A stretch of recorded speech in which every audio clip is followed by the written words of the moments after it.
Okay, hello everyone. Welcome to every Pierce the Veil song ranked on a tier list, and every time my friend and I disagree, we have to 1v1 in FPS chess. Here with my friend Atticus. Atticus is a fellow Pierce the Veil fan. We're both huge fans of this band, know pretty much every song by heart. Neither of us really think that they have a bad song. Would you say so?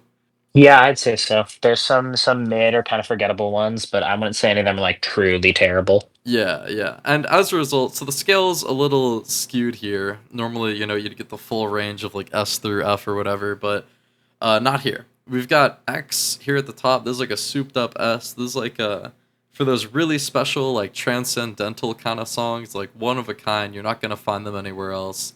Um, S squared, pretty self-explanatory. This is just S, but better, but not quite in that all timer kind of tier. And then S, A, B, and C are all pretty self-explanatory. C tier, some people think that C is bad. I think it's more like average. Like those forgettable songs that we're talking about, they probably belong here. But B, A, and S, I mean, this might mean different things to different people, but I think, you can kind of tell what songs are deserving of what. So basically, the way that this is going to work is anytime that we disagree on which tier a song should go in, we're gonna we're gonna get to each move a piece in FPS chess. Um, and the winner of a 1v1 gets to decide where that song goes. So yeah, I think it's pretty self-explanatory. I think we could just start off here with, a Flair for the Dramatic, their first album. This album is really good. I don't think there's a bad song on it. What a debut. Chemical Kids and Uh, Mechanical Brides. So Ooh. I'm gonna say that this song deserves A tier. Yeah, that's about where I was. ARS, I think A is good. Yeah, Perfect, perfect. it's a strong opener. It's solid. It definitely sticks in my mind, but it's not like compared to uh a couple of their other openers that I'm sure are gonna well obviously gonna show up later. It's not quite as incredible as those ones are, Uh, but I don't fully agree with that. I think that this is probably their third best opener in my opinion. I think that little guitar, that's all really fun. I really like all of that. I do like that. But Yeah, the opening riff is very fun. at the end of the day, we agree that it's A tier, so no need to fight about it. Current's Convulsive. Mhm. Ooh, I'm kind of of a Sage. split mind on this one. I do like this song quite a bit, Currents but conflicting. current's conflicting. I think I I almost want to put it C, but there's other songs that deserve C more. So I'm gonna say, how about we say at the same time where we think this should go?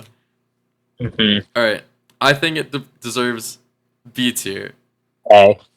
I think it's A A. tier, really? The everything, the bridge and after in this song is so like the bridge itself is so stylish and over the top theatrical that it loops back around in my head to being like so grandiose and fun. I I do don't know, really it's like the just bridge on him this song. screaming, "And the miracle of resurrection" is like Yeah, so energizing, and the ending, I'm such a sucker for overlapping vocals and songs, and the ending taking a really, like, slower, lighter tone with more laid back lyrics and the overlapping tracks is just so nice. I don't know. I mean, I agree with all that, but I don't think it's as good as a lot of the other things that I would put in A tier. Like, I think B is just more fitting for it. Like, it's a solid song for sure. That bridge is really good. Gather round. Yeah, Like, it's right. just a fun song. Mhm. But I don't know. I mean, you want to compromise and just put it in B tier, or I don't know, I think I gotta run the ones about this one. all right. Well, you know what time it is then. After FPS Yep, chess we go. Okay, now indeed.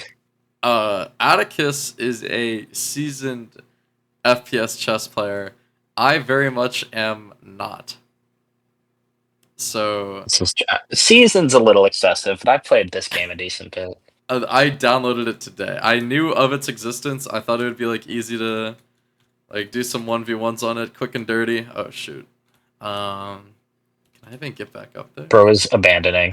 I Oh don't- yeah, oh no. you can climb everything by just running into it and holding Oh jump. wait, yeah, I saw that in the tutorial. Oh wait, that wasn't you. That was like your buddy pawn. That was my homie. That was I got the squad. Don't worry. How do you get your buddy pawns? It's your E button. You see the buttons in the bottom right? Oh Oh yes, god. yes, yes. Oh no no no no no. No, now I got to deal with smoke from the offs, bro. Your homie just got slimed by the train. Did he really? Yes. Oh god, dude, this is I'm song getting two. cooked. This is song I'm getting two. cooked.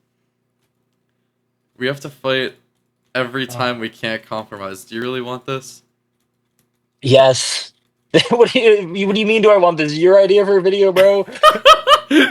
But like, isn't Where's it my better homie to coming? make No. love not war? Let's go, let's go. Parents convulsive. I failed you. It's No. all good. It's all good. Look, B tier This is not bad. last B tier alien for only your looks boy. bad because every tier here is good except C. But it's That's just true. in the That's lowest true. of good tiers. So Current's Convulsive is That's gonna fair. wind up in B tier. Let me reframe my mindset for what this tier list looks Exactly, like. exactly. Unscrew your lens, put it back in. All right, Of course. Yeah Boy and Dollface. This song is a fan favorite. I personally really love it. I'm a little unsure of where to place it. So I'd be open to hearing maybe your argument as to where you think it should go. I don't know. See, the thing is, I really like this song, but it does this weird thing in my mind. The part starting from the second chorus to the "I only need one hand to drive" part just gets like erased from my mind every time I listen to the song. Yeah, that's Like kind of like real. literally, I'm listening to the song, second chorus happens, and then I like wake back up from a deep slumber to hear the ending That's bit. very true. This song feels like two different songs to me packaged in one. And the first Yes. song I think is really good, and the second song it's still good, but I prefer the first one. But all of that The said, I do think this is like up in S squared territory for me. I think that S is underselling it, but X would be way overselling it. I think that's fair. I think that's fair. It's All a very right, good song. into S The squared it ch- the goes. yeah, the chorus being kind of like whatever opinions on it is keeping it from X for me, but the opening and everything else is just so strong. Yeah, yeah. I think one thing that this album really nails consistently is like the acoustic guitar. It feels like Vic Fuentes is just like singing to you in his bedroom and like Mhm. he's serenading you. And that's This, why I th- loop it every yeah. night as I go to bed. Of course, this album does something very good in general that I think, especially with the song, is it says something really good with its lyrics in the ending, and then just has you stick on an instrumental to think about it. This Oh song yeah. really kills that. It does it There's one song so that kills well. it way better though. We'll get to Just a that. little, just a We'll get there. touch. We'll get there. All right. Oh, won't we? I'd rather die than be famous. Now, I have a quick rant to go on. I think that the title of this song is cringe. Obviously it's aged badly because the band has become super famous, but like that's not the problem. The problem is like I have a bone to pick whenever artists, especially like indie artists, because I guess Pierce the Veil would have been indie at the time, like make such a big deal of how badly they like hate being famous or don't want to be famous or like whatever. And it's like, Mhm. well, fuck you, Vic Fuentes. You're famous now and you're not dead. So clearly you were being hyperbolic with this title. Uh Every day I look in the mirror and say, "Fuck you, Vic Fuentes." that's true, that's real. But as it stands, title aside, I do think that the song itself is really good. I think the screams here are super fun. Um Mhm. Fun fact, when I first heard it, I know that he's screaming "Call the police" now, but back then I thought he was saying "colorful lie," because it just seems like a Pierce the Veil lyric. Mhm. This is a habit you have of just completely misinterpreting lyrics and then standing by them later because you think they're better. That's very true. This shows up more in Fall Out I was Boy, where gonna their say, voice, where Patrick Stump just says noises and the fans make the lyrics. no, But genuinely, you just gotta write your own at that point. Okay, now where would I put this on a tier list? I'm a little confounded. Current's confounded right now. truly, I think B tier is fair for it. so I actually had it in S. Oh shit. I really like this song. I'm not certain why. I have a soft spot for fast, punchy little beats, little notes. I think this does that very well. I there's definitely like a specific part of it I like definitely the ending again. I like the Mhm. ending a lot. Um, oh, is S too high for it? Because I think so. I think there's no way it's S. all my favorite Pierce the Veil songs have like something to say, right? And I fuck with the sort of story you can kind of dig out from this song of like somebody who is in that, classic rock and roll hedonistic downward spiral. Mhm. But, you know, at the end of the day, does it make me want to tear my skin off from excruciating sadness? No. But it's fun. Yeah, I Uh, agree with that. I don't think that so S is fitting for it. I think. I don't think that S is. I'm more inclined to still disagree with you, but just put it in A instead. Well, I'm willing to compromise and put it in A because I don't think that it's like not deserving of A. I just would personally put it in B. Fair enough. But I'll compromise on A. Yeah. all right, cool, Works A for me. tier. Now the Cheap Bouquet. This song is something special, dude. I So Cheap Bouquet has been in like my top 3 or 5 Pierce the Veil songs for a oh while. shit. Okay. Ooh. Um, I really do like this song quite a bit. I think it's got like a lot of the better Pierce the Veil songs, or like not better, but like great. They have kind of like this storybook vibe, or like some like epic fantasy journey, like contained within like 3 minutes. And I feel like this song, really encapsulates that. Hmm. That said, so I assume, given what you just said, you want to put this in X tier. Certainly. Okay. Okay. Now, where do I want to put it? That's the thing. I'm a lot of these A Flair for the Dramatic songs. I'm unsure of their ranking compared to like some of the later albums. I'll be more decisive on, but a lot of these I can kind of play around with their ranking. The sound's so different on this album It from the is. following three, at least. So I would Like, I would argue for S squared. I think. mm, Um. mm, So I think we're gonna have to fight on this one because knowing what songs I yeah, would put in X, like those like transcendental, like floaters, like you're in heaven type of songs. Like I don't know hmm if I could put the Cheap Bouquet up there alongside them. interesting. I don't know Um, the chorus, him screaming, "Calm down." The imagery in the chorus and the lead in the second verse. I don't know. The what really gets me the break after the in the intro with the slower guitar coming off of "I'd rather die than be famous." And the screamy lyrics, and then the crescendo into like it's gonna sound super pretentious. No, it feels that the you get to the build and the main riff, the guitar that plays for the rest of the song off the intro, and it feels like taking a fresh breath of air as I am just dead sprinting without a care in the world, which is interesting given the material, but it has the instrumental that feels just like a light inside me. I don't know. I don't know how to describe it, but it's okay, beautiful. Also the bridge is painful. that is true. That is The true. bridge lyrically murders me. All right, so I'm digging my heels in on S squared. You're digging your heels in on X. So I think we've got to run it back. Indeed, It's time to I run it think back. so. It's time to run it back. Oh, it's my turn. All Okay. right. Yep. Maybe we can just do another pawn 1v1. That's probably Oh, wait. Oh, no, I didn't consider this. That's Wait. what you think. That's what you Oh, think. oh no. This shit is getting an X. What does Bishop do? What's his ability? You're gonna find out. Oh, God. I got my little buddy out. And you're not going to know which one is me versus the buddy. You're right. Oh, hello. Oh, what You're the? right. How? What is that? You get to fly around like the God is coming down to smite me for my take. What is God this? is coming. God is coming. God is coming. All right. Well, Bishop's hilarious. that's horrible. Okay. Well, clearly you're winning this one. So Cheap Bouquet is gonna be the first one in X. feeling passionate. All right, falling asleep on a stranger. Now, Ooh. here's the thing. This song, what all that stuff I just said about like storybook and like kind of being its own little adventure. This song might be the best example of that, at least on this album. Um, Mhm.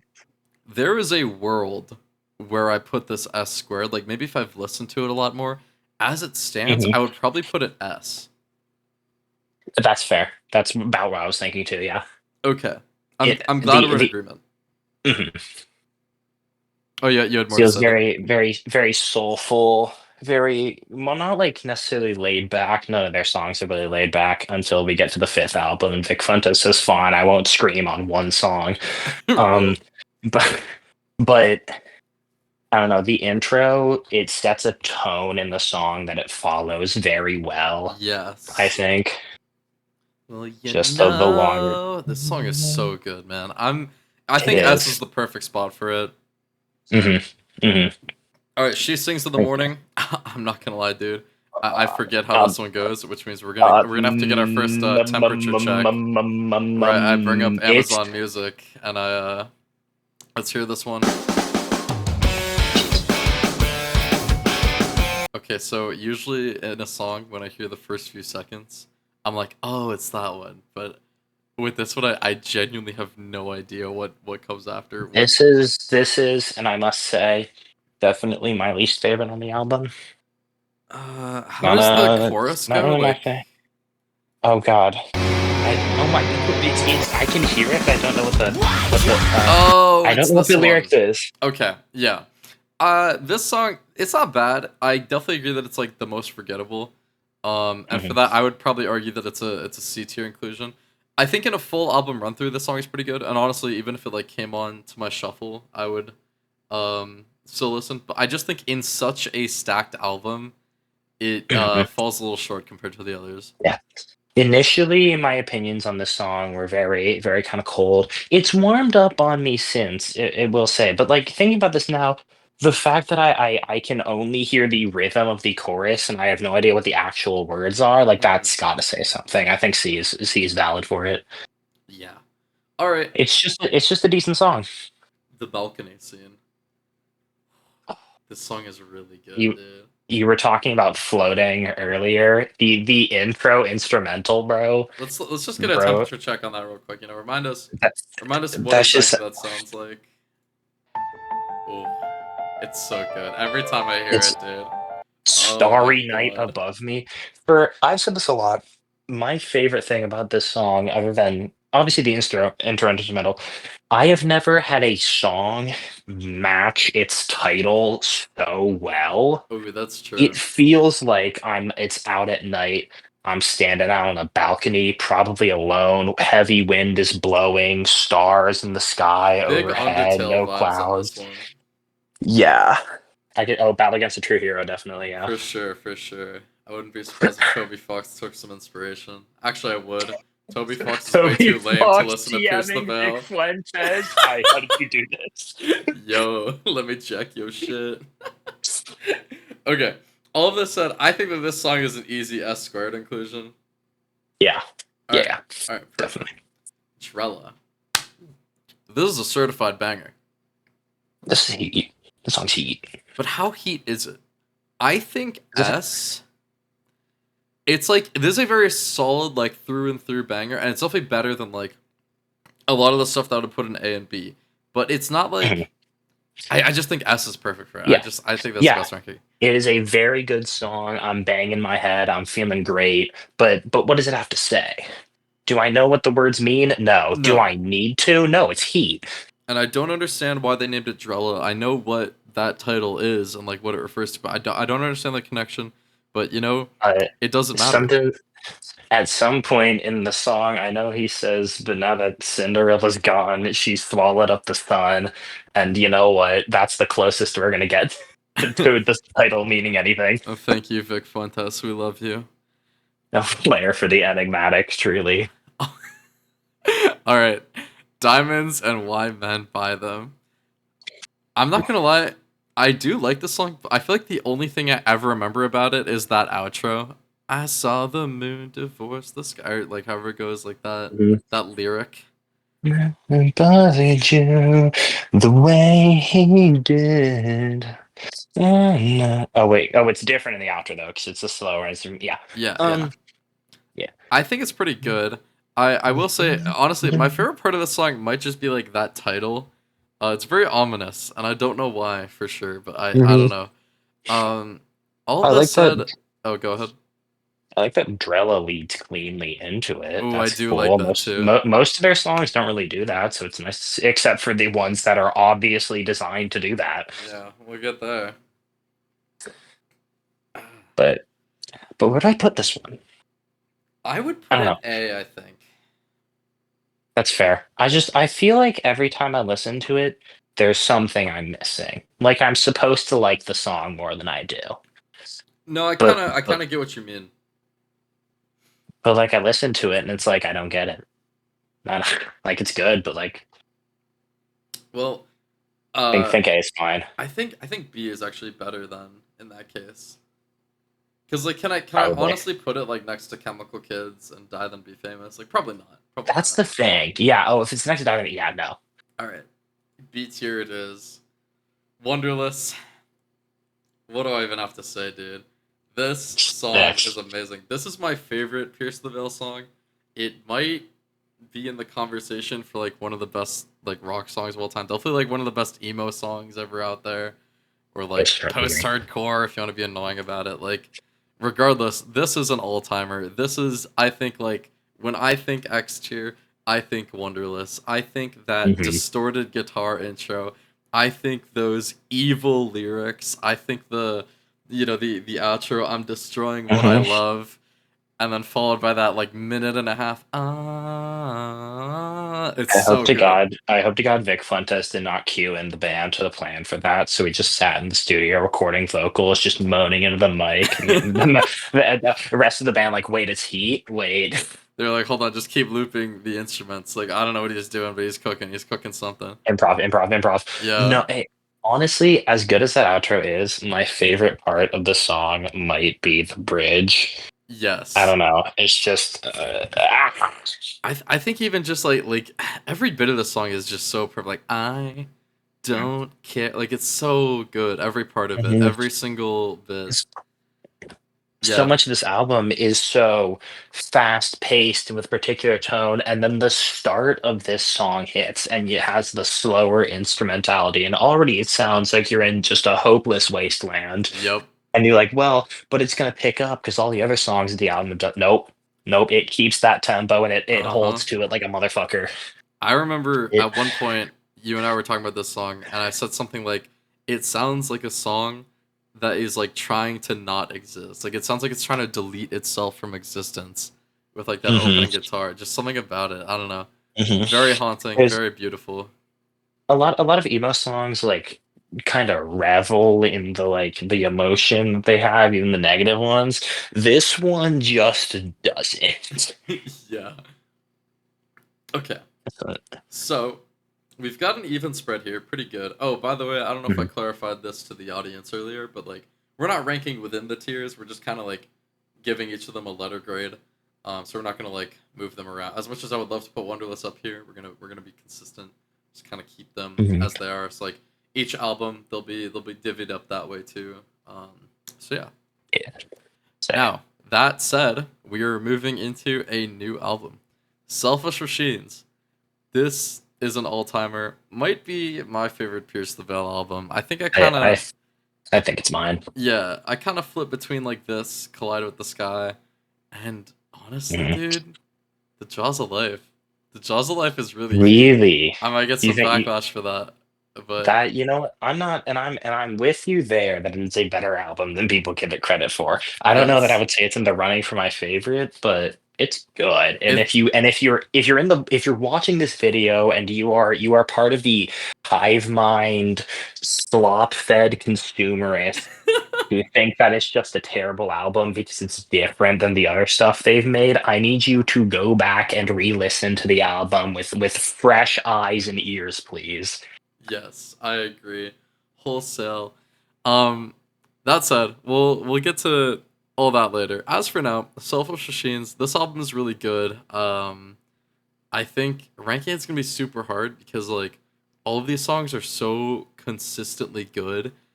And I've just never thought like, okay, where would I put this one among the others? So Yeah. starting off with Besitos, I used to think that this was their best opener, until I re-listened to Hell Above, and then I was like, okay, Besitos is their second best opener, probably. Um, But Honestly, Dive In might be better, but whatever, whatever. Point I, is, I don't think this I song don't think is that is bad. really good. I love like the Latin influence. I love the kind of like salsa-y guitars at the beginning, the hand claps. Mhm. Everything is really good. Yes.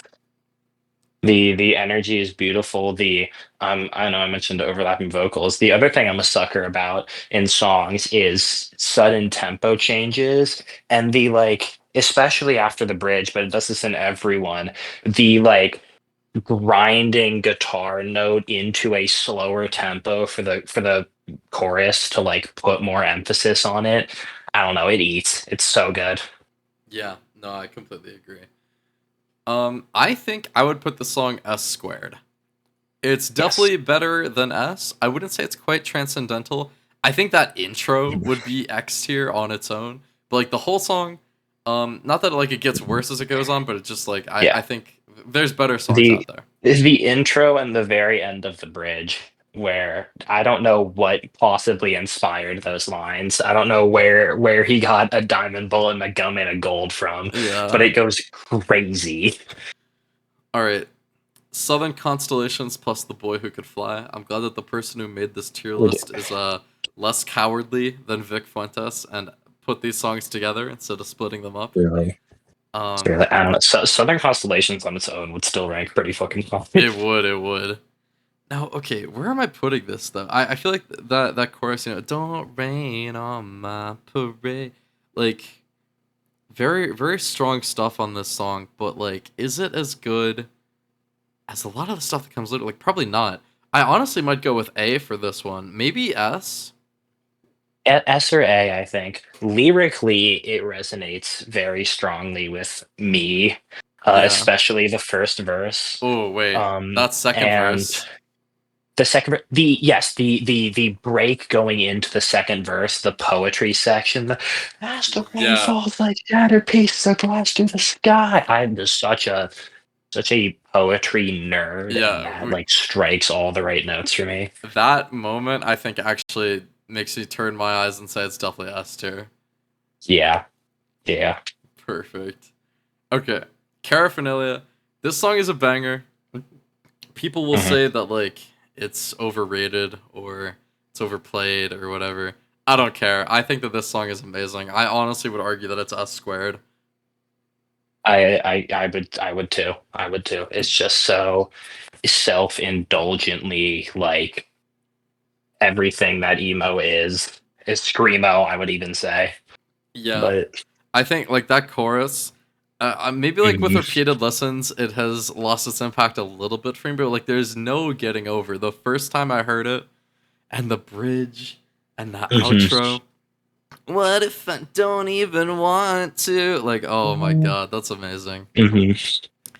I was just gonna say the effect it does on the vocals in the outro of Caraphernelia when he's repeating what's so good about and just like Yeah, that is distorted really reverb good. kind of thing. Oh, Fast Times at Clairemont High. I do not like the intro to this song. I think it's like a little too much, and people give a $1 million houses shit for like its auto tune, but like then people never give this song shit for its intro, and I it takes me out every time, especially in a full album listen. When like Carafanelia's beautiful ending hits, and then you go to I was saving, and it's like, okay, what are we doing? mhm. It is a little discordant. That Um, said, though, the rest of the song is really good, and I'm kind of in mhm. that A or B territory. Yeah, I'm a little biased here. This was the first one of the first Pierce the Veil songs I ever listened to because I listened to King for a Day first, obviously. I stumbled on that one. Didn't really listen to much of the rest of the band stuff. Passively mentioned it to a friend, and she was like, "Here, you'd also really like this song," and she Fast and Clement High. So it's the first song off of Selfish Machines I've heard, and then I like didn't listen to any other Pierce the Veil until like September of last year. So it's a little biased for me. In time, my opinion on the song has dropped from where it was. I still think it is very good though. Like B or A is, yeah, it's fair. I might argue for B, honestly. I think that intro being so discordant with like the outro of Caraphernelia, it bothers me so much. Like it makes me want to put like what would be an A tier song into B tier. Maybe. I think my biggest complaint about it is honestly that it's just a little too slow as a song. I don't have a problem with slow songs necessarily. I just don't know that it really uses it to its advantage as much as it could. I don't Yeah, know. Especially in like the first verse when it starts out at such a nice tempo I like, and then you get into the chorus, it slows down and then just never goes back. It's weird. I don't know. yeah. I kind of agree with all that. So I'm gonna dig my heels in and say this is B tier. What do you think about that? I'll agree with you. Yeah, I'll say it's B. Oh, Yeah. okay. I thought we were gonna have to 1v1 this one out, but I guess not. No. All right, B tier goes. New national anthem. Now, New national anthem. I'll let you give your thoughts first. So there was a time where I considered this my favorite Pierce the Veil song. Just wholesale. And has it retained that spot? Probably not. Is it still at the very least in my top 10? Yes. Where in there? I don't know. But it's up there. The slow instrument boating instrumental. I'm a huge fan of acoustic guitar and the Spanish influence acoustic Oh guitar yes. specifically. And this intro just eats it up with that. The vocal distortion going into the second line that chases you through the darkness a bit with like the weird echo in the back. Oh, it's so good. The somebody's supposed to fall in love, but nobody even calls line just like destroys me every time I hear it. Yeah. I don't know. It has everything I've said I like in a song because you get the bridge eats, although the I don't know, it's so good. The second verse is probably my favorite part of it. No, second verse is second favorite part of it because the ending bit of the chorus where it goes into it, slower lyric, slowed down guitar with the just intermittent chugging is so just powerful. I Hmm. don't know. It strides the line between beautiful and strong and energetic and Yes. emotional so well. Let's get a real quick a temperature check on that intro because I think that that intro right there, like if I'm making a movie where like it's like an escape from like a Spanish prison or like something like that, like this is what you're hearing. Like this is like opening, like it seems so Mhm. hopeless for the characters. I really love the Latin influence here.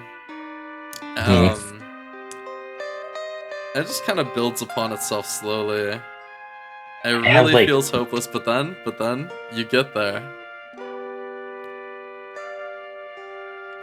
Oh, it's so good the the every story time. behind the story behind this song is so nice too. It was this girl Vic was seeing at the time who he would drive like hours to go just be with her in her apartment. And just like I think his exact words were just like make out in the darkness on the floor of her apartment for hours, which real. Real. But like so it's I don't know. I love it so much. It's poetic lyrics the entire way through, especially in that second verse. I don't know. It was like tailor designed for me to love it. Yeah, I do like this song quite a bit. Probably not as much as Atticus. I think that there's very solid. Like, I mean, I was just glazing that intro. I think the intro is really good. I think the chorus, you know, that like tear this place apart, Hmm. like that whole like build up. It feels very like not somber. Somber is not the right word. It feels like he just really wants to do right by like someone that he loves, and that he's Hmm. like willing to destroy so much like just Hmm. for them, and I really like that. That's kind of a running theme in a lot of Pierce the Veil songs. Hmm. Um, That said, this song always is like a little forgettable for me. Like I always see the title, I'm like, new national anthem, new national anthem. Like I should know this one. And then like I remember, I'm like, oh yeah, that song's great. But I don't know, in terms of raw staying power, it's not there for me. As much as the others. It's still really good. But like, can I justify putting it in the same tier as like Falling Asleep on a Stranger? Probably not. I would I put will this go A no. tier. We'll go no lower than S plus on this song. Can I compromise on S tier? I don't think I can. And I compromise on. I don't think I can compromise on S. Well, it's either going S squared or A tier. Let's take it there. Let's see where it goes. Indeed, your turn. Off to FPS chess we go. Okay. Ooh, what does Queen do? Do I Oh wanna? God, no! Damn Okay, it! I want to get my queen out. okay, we're gonna do this. So we take out his bishop. No! Oh my God. Like I said, I'm a total noob at this game. So like, I have no idea. Oh God, I have like a machine gun. Hmm. Oh, that's really broken. Wait, what does my Queen. special do? Well, she's the queen, you know. Yeah, So it isn't like regular chess. like Very how she's strong. really powerful. Hmm. What? Oh my God. Wait, what was her ability? What's? She picks up a piece near her, like on the board, and throws it at someone, and if it hits, it does like a ton of damage. Oh my gosh. Okay. Well, My bishop too nasty. truly, you can't win them all, I guess. Mhm.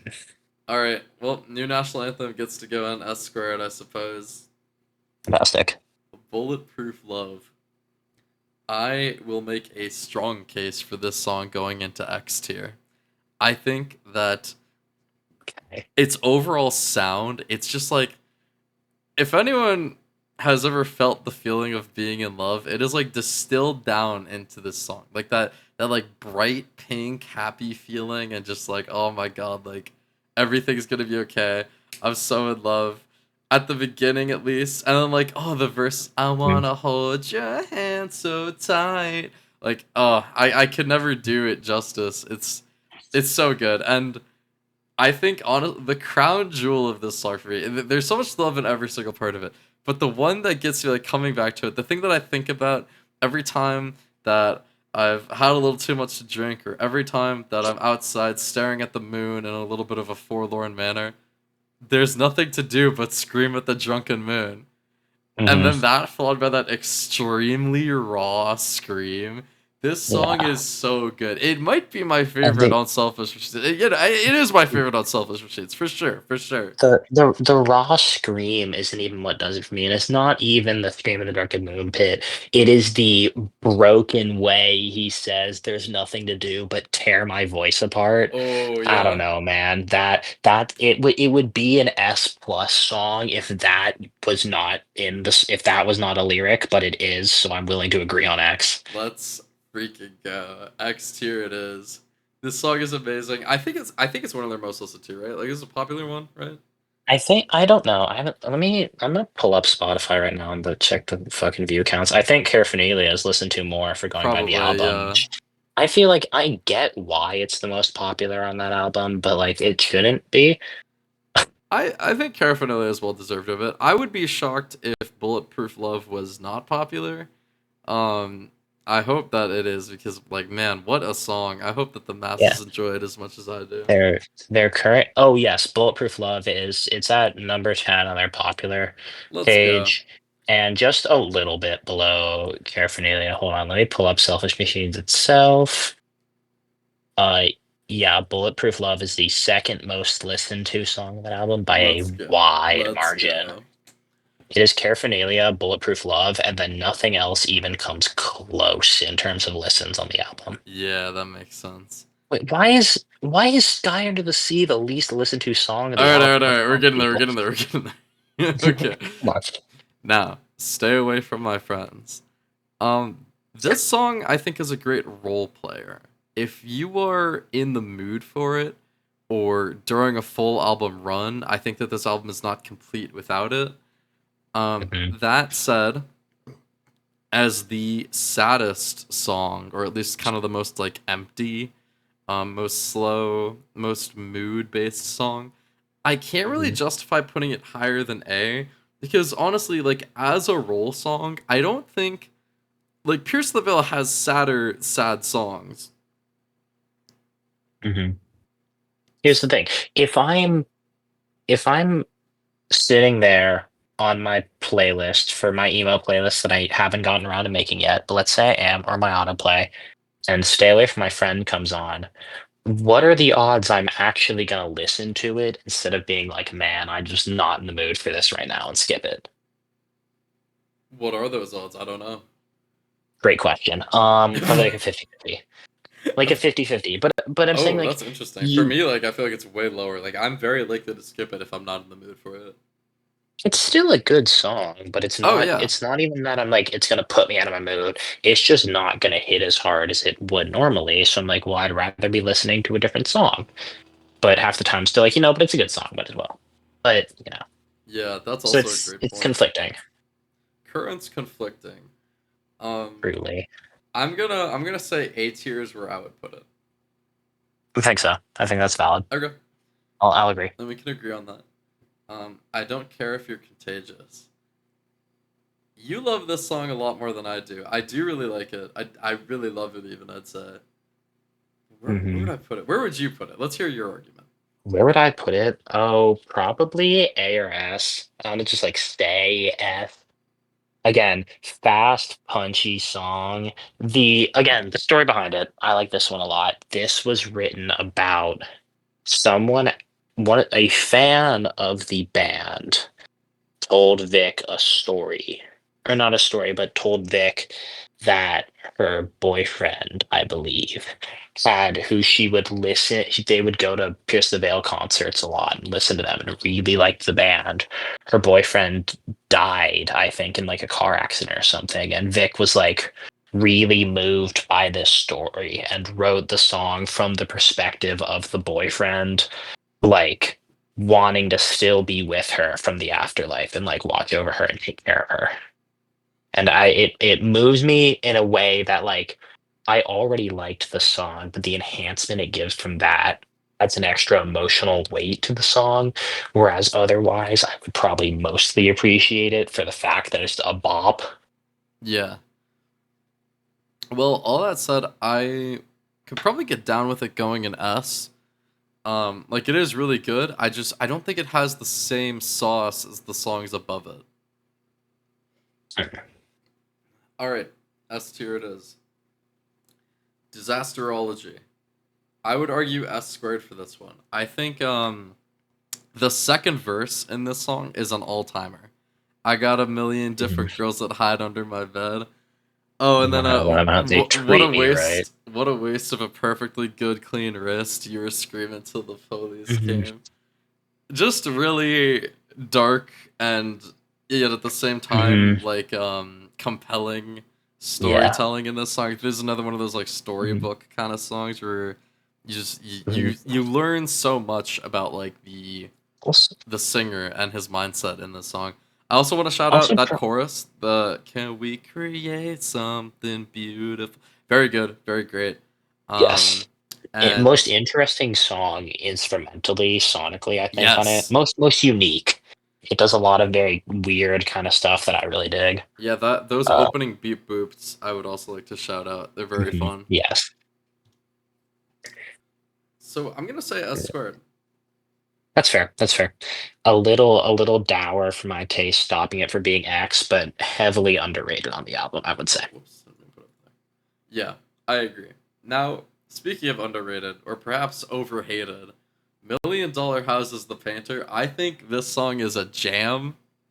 I think that the auto tune is a stylistic choice that works for it. And I think that people are wrong and bad and stupid and dumb when they say that this song is not as good. So I do like this song, okay? I don't think the autotune is a problem I have. I don't know. Some lines just come off as kind of clunky in this song. The lyrical delivery doesn't flow as well as I would like it to. Some lines are just kind of weird. Like they make sense. I know what they're saying, but I'm like, man, really, this is the lyricism we're going for now. Redeemed by the chorus being what it is. Yes. So I love the chorus of this song a lot. The sentiment of it is very very striking to me. I resonate with that bit a lot as a hopeless romantic. Um, I also want to shout out like I think it's the post chorus that has like that very crunchy guitar riff. Um, yeah, it's very badass feeling. Which I don't know if this is the song for it, but right. regardless, I think it hits. Um, hmm I would argue this is an S tier song. S tier, really. Yes. I was thinking more along the lines of A. Hmm. Well, allow me to convince you. Okay. This is the longest title on Selfish Machines. That's got to count for Is it something, really right? longer than The Boy Who Could Fly? Yeah. I mean, if you don't Like, include Southern Constellations, I'm pretty sure. oh, well, I mean, Well, it depends on how you're counting it. it's the same amount of words, but it is like longer in terms of like physically written out on Spotify. So I guess you got me there. Let's go. Let's Um, go. I don't know if this is enough to convince me to put it It's in the only Pierce the Veil song with a parenthetical title. I do that can't possibly be It true. is. It is. Look around. Really? Look around. Look at the. You can see all the songs down here. Oh my god, you're right. That's right. The hell? I also do like saying the blanker, just really the painter. I don't Yeah. know. I enjoy that, but like let me look at what else we have in S and see if it deserves to stand The boy who could beside. fly. I don't care if you're We contagious. really putting this in equal standing with the boy who could fly. I'm I sticking with A. I'm unironically sorry. would. Well, you're gonna have to scar up then. We're taking this to FPS chess. I guess All right. it would seem so. I'm in a bit of Okay. a pickle. I think what I'm gonna. Oh wait, no, it's your turn. Oh, Yeah, shoot. yeah. You know what? I'm gonna get the night. Well, I haven't used the night in a minute. What does the knight do, bro? You're gonna find out what horse gaming is like. I think I'm gonna bring out my knight. You are about to learn horse gaming. Wait, dude, I'm. It's been a minute since I've seriously played chess. Wait, oh, you're fighting my pawn instead of my knight. That's a cheap move. This guy's cheap. Horse gaming, he says. All right. Horse gaming. Oh, and I'm losing some frames. Oh no, and I fell again because of course I did. Oh dude, why am I so bad at FPSs? I should have like I should have I gotten this might as guy to well like do. I might 1v1 as me well on do shooter Roblox or creator. something. That would you obliterate me. Exactly. Randomly's not great at PSs. Where is this man? Your tier list that you subject me to. Oh no, where did I Giddy didn't up. see where you were. You say giddy up. My ass was on the chair. My ass was on the chair. Oh my god, what The is this? sniper. The Million headshot. The dollar headshot. houses, the sniper. Hey, the sniper. Hey, A tier is still good. You were Yeah, saying no, yeah, earlier, yeah, A yeah. tier is good. You I, gotta I was reframe. You gotta just reframe. I was just about to say that I do think that A tier is fine for this. I feel like this song deserves way more love than it gets. All right, The Sky Under the Sea, quite possibly one of the best album title drops in any song that I've heard. Ladies and Oh, gentlemen, I introduce the selfish machine. It's gosh. so good. It's so raw. Oh my god. Um, I've kind of been vocal about this before that even though I do really like that moment and kind of where it stands in the album, I feel like individually as a song, it always leaves me wanting something more, but like I can't really identify what that more is. Like it's missing something, I See, just don't know what. I like the chorus is good, especially once it gets the extension on the last two bits of the I just want to fade away. A million kisses underwater as we walk into the ocean. I think it's a really good lyric, but the verses, first verse. I feel like is self-explanatory. Actually, before I get into the verses, the intro guitar for this song is so fucking summoning, Yeah. and like its presence is just immediately known. The song tells you what it's about. It's like, yeah, this is the closer. Get ready for it. Unless we count Kissing in Cars as the closer, which is that on this tier list? It's not, but I'm still gonna talk about it. Fair enough. We'll Okay, still give we'll it a just letter grade even though it's not visually here. yeah. Okay, good. The first verse in particular, I think paints such a good visual of the story. You're in the storybook view mindset of liking these songs. I like the ending lyrics of all the verses and the chorus are all so good to me. As I brace my knees, you hold me down with your eyes. I think is such a good like explanation of a dynamic between these two, setting up the background of this, building upon what was already discussed earlier in the verse. And I don't think I need to explain to you why to do that dance in the dark, sharpen your teeth, and bite as hard as you want is a lyric that appeals to me. Okay. Yeah, I do think this song is really good. I keep saying this over and over again because again, like Pierce the Veil doesn't have a bad song. But the Mhm. Sky Under the Sea in particular, I would probably just go with A. I think it's solid. I don't think that it really does a whole lot for me beyond like the title drop of this album and also in the breakdown when he references a celebration of an ending, which is the name of the album of the band before today, which was Vic and Mike Fuentes' band before Pierce the Veil. And I do also really like that little Easter egg, that reference. I But think that's really cute. beyond that, I don't know. It's just A tier. It's just A tier. Not that I A think tier I'm is fine bad. with it here. Okay. Okay. Great. I think I'm fine with it here. Yeah. Cool. Now, it's not on here, but as we said, we're gonna talk about kissing in cars.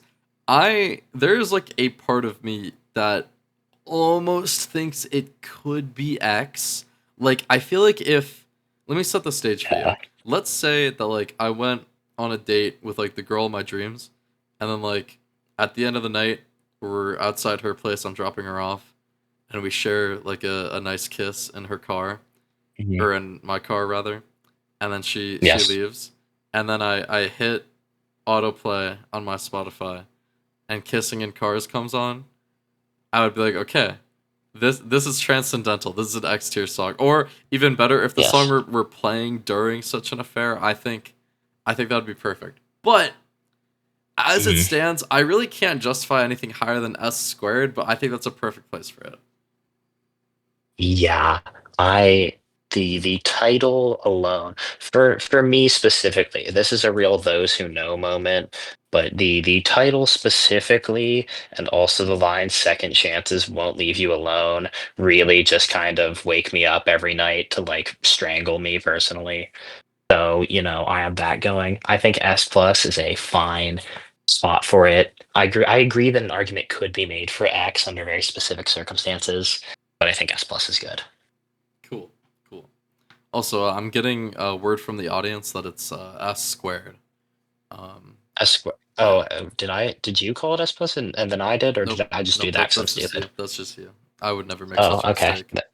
I mean, I would Yeah, never. I would assume you wouldn't. Yeah, yeah. our ratings are actually going down because of that. The So producers are cutting our airtime. that's right. So Collide with the Sky, probably the most popular Pierce the Veil album. Like I said, I kind of like swing between this, being one of my favorites. Every Pierce the Veil album is kind of on equal footing with the other, besides one, but we'll get there. Um, Except May these noises startle you in your sleep tonight, plus hell above.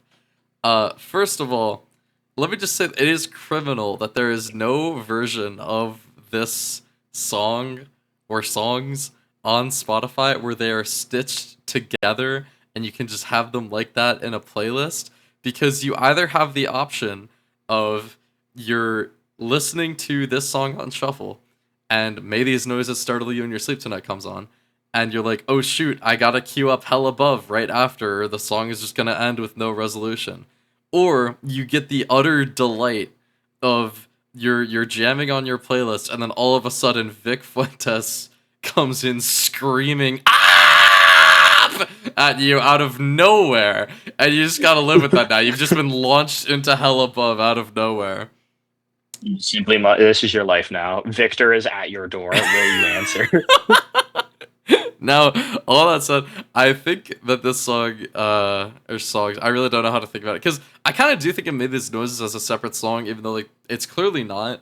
But I would put this X tier. I think that this is clearly their best opening. I think everything about it is so great. You know, the build up and made these noises, the scream leading into hell above, very very oralicious transition. Further compounded by like the verses. I never met a girl who looked so alone. It's just so good the whole way through. Yes. I had to being a thing having a thing for poetry. I write passively kind of in my spare time. I've got a couple like long form story ideas kind of brewing in the back of my head. This album, but also a lot this song is such good material for like people who write things and make like art and that kind of stuff will like make character playlists for stuff, and I've certainly done that. This is such good character playlist material. The energy and the emotion from it is just so powerful.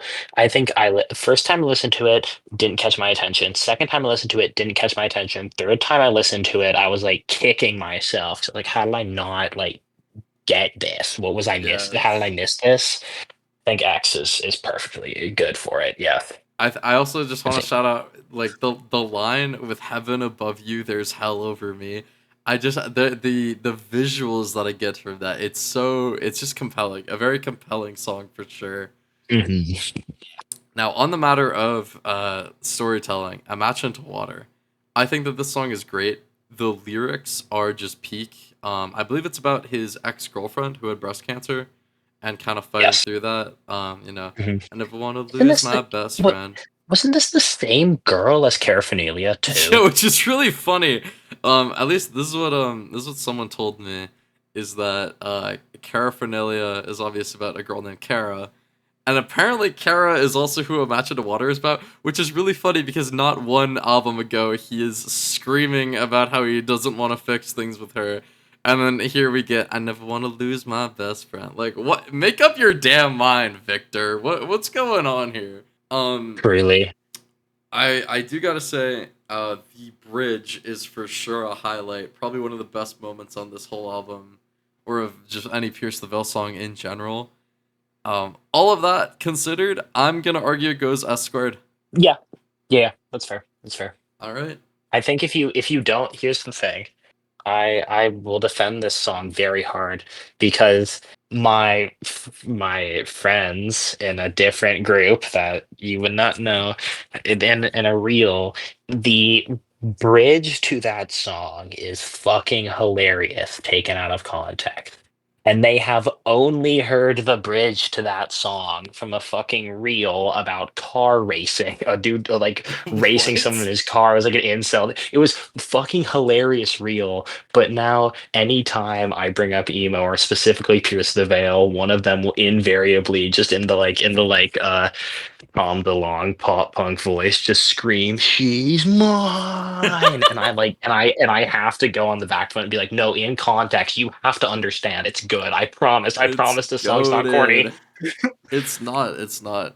This song is anything but corny. All right, moving on to King for a Day. Now, of course, there's gonna be people who dog on this because it's popular, because it's their most played song, most recognizable. Um, but they're just wrong. King for a Day is great. I think the duet with Kellen Quinn from Sleeping with Sirens was just the right move. My hot take actually is that Kellen carries this song. While I do really like Vic's parts here, I think that just all the bits that I really love about this song are just all the parts that Kellen sings. I don't know how unpopular of a take that is, but that's just how I feel. Yeah, I would say it's. this S tier. I think so. I think so. For the song that got me into the band, I have to give it at least that. I don't know. It's good. It's powerful.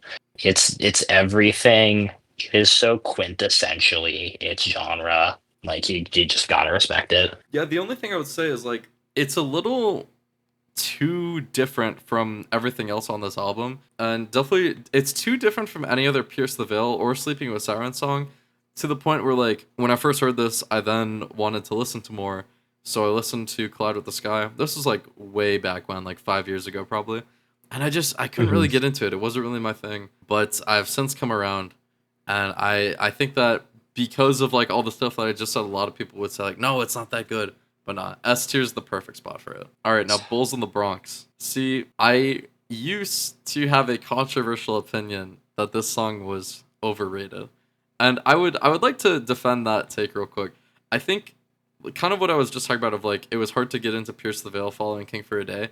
I really think that that kind of like aggressive opening riff following King for a Day's ending, just something about it is jarring, and I would still give that criticism.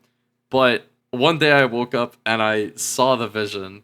The bridge in this song is beautiful. This is amazing. I don't know what I was cooking. I don't know why I wasn't seeing it before, but Bulls in the Bronx, definitely one of their best songs. I'm actually not sure where I would rank it though. I have talked before on songs about the last version of a chorus in a song being being a slower tempo than the other version of the chorus, and it adds the impact and the feel. This song does that masterfully, coming out of the building at the end of the bridge. It this song is very special. I don't know if it's my favorite on the album because of a song that has not been mentioned yet, and also Hell Above. It provides to me a strong argument for being my favorite on the album. The outro and the like sparkliness of it that it like sits with a bit before coming back into the harder guitar with the dan dan dan dan. It's such a good. I again talking about sitting with the instrumentals off of it, the way he screams, "So darling, close your eyes, because you're about to miss everything," into just that. It's I don't know, the whole Oh song yeah. is just so aggressive and fast, but maintains good emotional lyricism, and the way it like plays around with the vocal stuff in the song. Holy shit, the bit in the second verse, the my God, I'm the serpent. I'm sorry, I can't see that you truly love me, and it pulls back into the like Oh back yeah, away yeah, from the yeah. camera, echoey reverb thing. Oh my God, it's so good.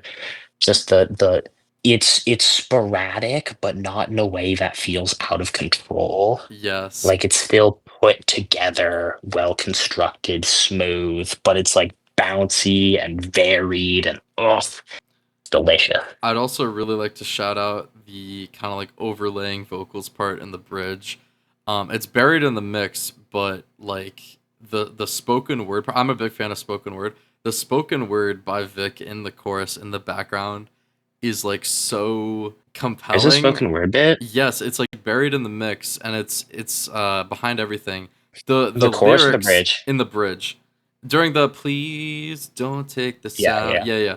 It buried in there. There's a very heartfelt bit about like wanting to take your own life that I think is very sad, very compelling, and yeah, I Mhm. don't know. I just wanted to shout that part out because I think it's really Hold good. on. I hadn't known about that actually. Oh yeah, I see it. I just pulled the Genius page. Yeah, that's nice. I also want to shout out the the bit after he screams, "So maybe if we never wake up we can see the sky," and it's going into the bridge and Vic just goes because he just like shredded his vocal cords. That bit's so funny to Yeah. me. It's such a cute little interaction. I don't know. Vic's so cute. All right. All of this said, I would argue for it going in S squared. I think you're gonna argue for it going in X. I would say so, yes. I Okay. would like it to be an X. I just can't justify an X pull here. So are we gonna have to chess it up? Yeah, we're gonna have to fight for this. All right. So this might be a regrettable concept now that I've seen how skilled you are in the arts of. If I kill your king, do all my opinions just win for the rest of the video? Let's just say don't kill my king so we can keep this gimmick going. That was the plan, yes. Okay. Um. Perfect. All right. I guess it's my move. I'm just gonna move a pawn up here. You know, it's safe to be a pawn when all the rooks close in on you. Closing on you. Alright, we're just gonna do a I straightforward like didn't Wonderless realize Mayhem. that's what he was saying for a while. I don't know how. Yeah, there's a I was lot just of misreading the chess lyrics. references on that album. Yo, shout out Undersoil and Dirt by the story so far. Shout out the There's story also so far chess in reference. general. Shout out the story so far. If you haven't listened to the story so far, I got goobed. What? I got Oh, absolutely shamoned. No, you killed I me. thought that I got No, killed. your homie was face tanking for you. I couldn't shoot you because he got in the way. Okay, yeah, well, that's why I was confused for a second. That was good. That Let's was good. go. Alright, so Escort it goes. I can survive with it in S squared. Now, Fine. props and mayhem. Um, this for me is a bit of a low point on this album. I honestly think like it kind of feels like this is Collide with the Sky's attempt at doing a Bulletproof Love type of song. Mhm. But it just doesn't hit as hard. And while I do like this, really wouldn't put it higher than like B tier. Yeah, it's a solid song. It's good. I like it, but I'm not like I don't. There's a lot of songs, especially by Pierce the Veil, where if I'm doing something and the song comes on, I have to stop doing that thing so I can listen to it. Props and Mayhem is not one of those. If the song comes on, I'm like, oh, nice, and then just okay. Yeah, yeah. All right, Tangled in the Great Escape. I don't love the feature on this song. I think that his vocals are like too Bruno Mars esque, and I do love Bruno Mars, and I do like this guy's vocals, I guess, but it's Holy just shit! like I never made that connection. You're so right. yeah, he sounds like him, and I don't know if it fits Pierce the Veil for me. I think it's like he's over singing. It's a little too hammy, a little too corny, but I wouldn't say it's bad. I think that there's a lot I to love like it a lot. here. Kind of the overall theming, Mhm. just the lyrics, just Yeah, there's some good stuff. very very good storytelling. I like the bit in the very beginning where it kind of sounds like an alleyway in a city. It's kind of towards the Hmm. evening, night, maybe a little rainy, which sets the vibe for heavy drug addiction. Um, Yeah, I do really like. I don't remember which part of the song it is. But when Vic Fuentes is like really slowly singing, like your eyes look hungry again, like it's just like oh really yeah, slow and like downtrodden. I don't it's think it's that's the the outro. chorus. Okay, it's It's no, it's but like there's I one moment know in you're particular, like trying. one. Yeah, it's the bridge bit where the instrumentals kind of like fade away mostly, and he's staying a little Yes, softly there. I know that's a you're highlight for sure. trying I also way I do think back. kind of like the fading Young. out bit with the feature at the end, just kind of like great escape, like it's well done. Hmm. It's well done. Yes, Doesn't really feel like it fits with the rest of the album or really with the rest of the discography, but I do like it. I would argue I, that I, this is like A tier, maybe even B. I was gonna say A. Yeah. Okay, I'm willing to compromise and just slam it into A. Okay. I'm low on gas, and you need a jacket.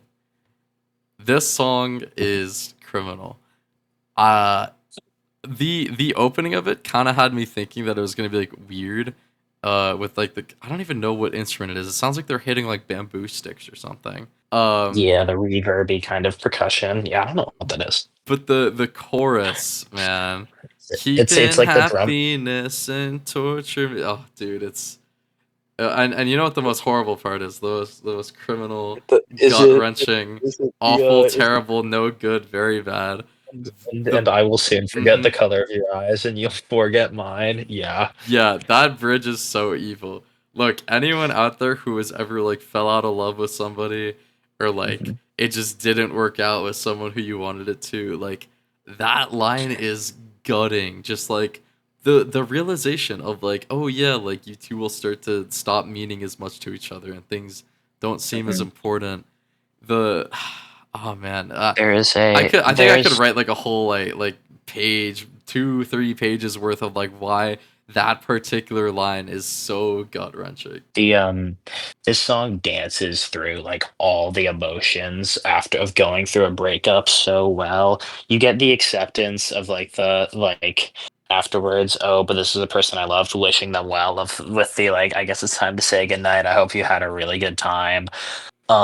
You have obviously the forget your eyes line. I think one of my favorite lines though in the song is the is the after the bridge with the last night. You said you ended up dancing on and Palm Springs dancing on tables, Hmm. where he just kind of spits out, "Well, fuck, when am I supposed to be impressed?" Yeah, that is really good. I think the whole bridge bit is really great because I think that this is like an upbeat sad song, and for that I really appreciate it. I think there's so much like anguish in the lyrics of the bridge, but it's kind of easy to like miss because it sounds like he's just ranting of like waffling over nothing almost.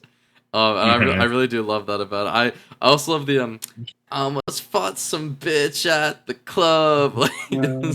Yeah, it's um it does. I agree. It does sort of make you think it's going to be waffling over nothing. He's definitely waffling over something, though. Yeah, it's one of those Like, songs where, like the more you pay attention to it, the more you're like, oh, fuck you mean Collide with the Sky Deluxe Edition. There's an acoustic cover of Hold On Till May. yeah. Holy I shit, this didn't is know that unrelated. I will be either listening until I to that looked at later. this tier list and I saw that it was there. But I've I not heard simply that. must listen to that later. Also, an alternate mix for Low on Gas, You Need a Jacket. Interesting. Interesting. Okay. All of this Whatever. said, I would Later. put this song in X tier.